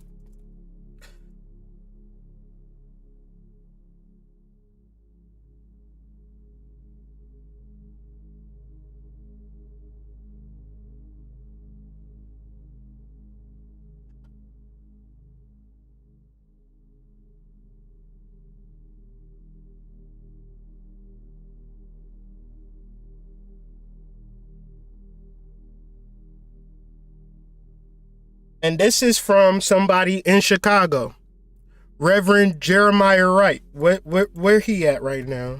I wonder if he's still in Chicago.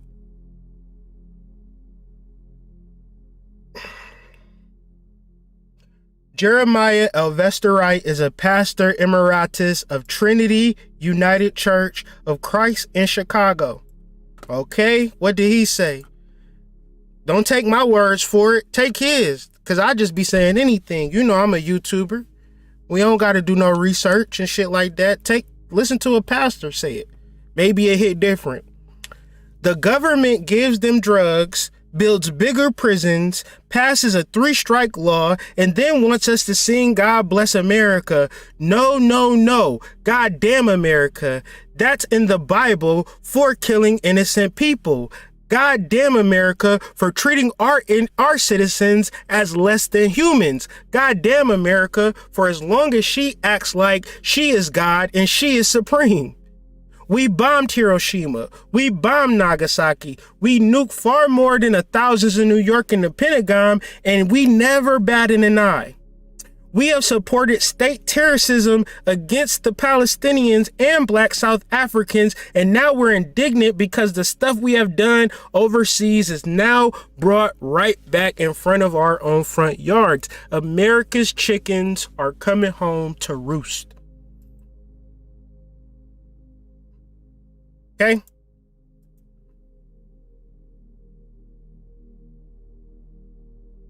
So it's just like one of these things, man. It's just like, it's deeply bothering me. And I gotta talk about it. What bothers me is that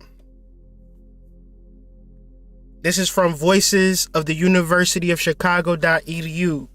Among young people ages 10 to 24, homicide is the leading cause of death for African Americans, the second leading cause of death for Hispanics, and the third leading cause of death for American Indians and Alaskan Natives. Among high school youth, 22% report being in a physical fight, 16% reported carrying a weapon, and 7% reported carrying a weapon on school and property. Meaning that I can't even go to school to learn. I gotta go to school to wonder if I'm going to live or die. See, it's a large percentage of people who wake up in peaceful environments and never have to worry about death, never have to worry about gun-toting students. They go to the swim club, they ride their bike up and down the street, but our youth have to worry about if we got a 30 clip or if we got a fucking revolver or not, because we got to be able to shoot back when the war goes down. And completely doing it to each other. The underlying level is that we've been completely hypnotized into be violent on towards another. And trust me, this is all psychic shit. So I'm saying it's our responsibility to tap into our power. And as we tap into our power, we can watch these statistics lower. Because the reality of these numbers is the reality of us as a collective not tapping into our powers. I'm just doing my service to get us all to say, you know what? I'm going to tap into my power. I'm going to develop my power. I'm going to contact my ancestors. I'm going to offer my ancestors. I'm going to build with my ancestors, because energy never dies. It gets just transferred. So if I got a lot of sadness, I got a lot of negativity, I got a lot of loss, that also means I got a lot of alchemy to do, because I've been looking at this thing the wrong way. Right? And I'm going to finish this. Just a little interesting tad bit. The Masonic Temple of Chicago. Interesting thing about the Masonic Temple of Chicago, you might think that they call it Windy City the Windy City because it's so windy, but no. In downtown Chicago, they have skyscrapers, right? And these skyscrapers create energy vortexes that allow for a large percentage of wind to come in, but it's mainly because of these skyscrapers. Now, the main skyscraper, one of the tallest buildings in Chicago from 1895 to 1920, was the Masonic Temple building. Now, guess where this building was located, since the truth is stranger than fiction?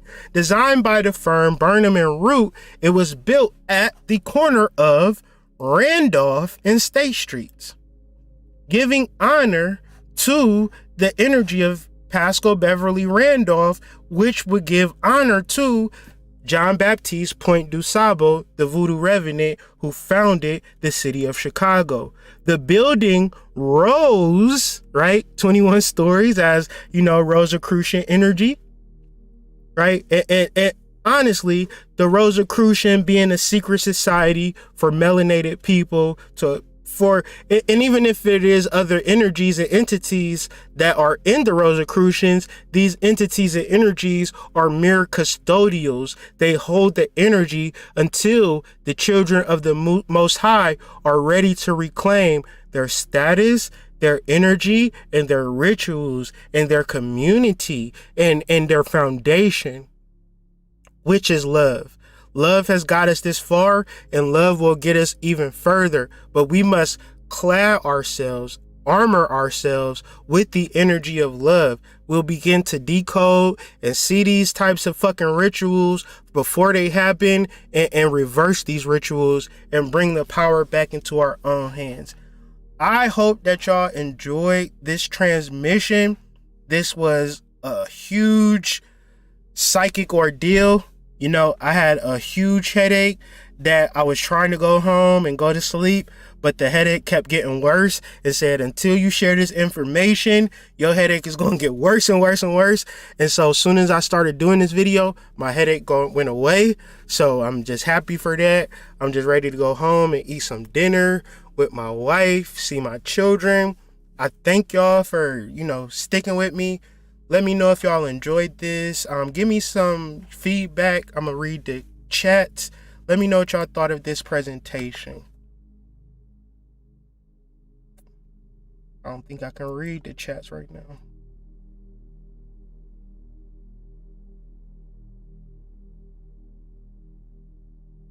Yeah, it's a lot of different information, and it's a big puzzle, but you have a part in this puzzle. And your part in this puzzle is for you to stand in your divinity and never give it up. But in order to stand in your divinity, it takes practice, it takes ritual. It's nothing that you give up. It's nothing that you say, well, I figured it out. No, you just got to keep plugging away. You got to keep diving deep. Or the people who came before me, Bobby Hemmett, Brother Panic, Blue Pill, Red Pill, these people did this type of work, you feel me? And as a spiritual practitioner, I feel like it's only right that I do the same type of work, and hopefully y'all get the downloads and can do your own thing with it. So yes, it's a lot of information. I appreciate the super chat, Rowan. Thank you. Thank you. Thank you for everybody that loaded me up with super chats. Thank you for people who watched it. Thank you for people who liked the video. Thank you for people who subscribed, who shared the video with their family. Really appreciative of y'all for even watching this. And I'll definitely catch y'all on the flip side. Join us at learnsidereal.com Our next lecture, which will be tomorrow, will be on the sun and the moon from a sidereal perspective. So I will see y'all if y'all joined the mystery school. But if not, you know what I'm saying?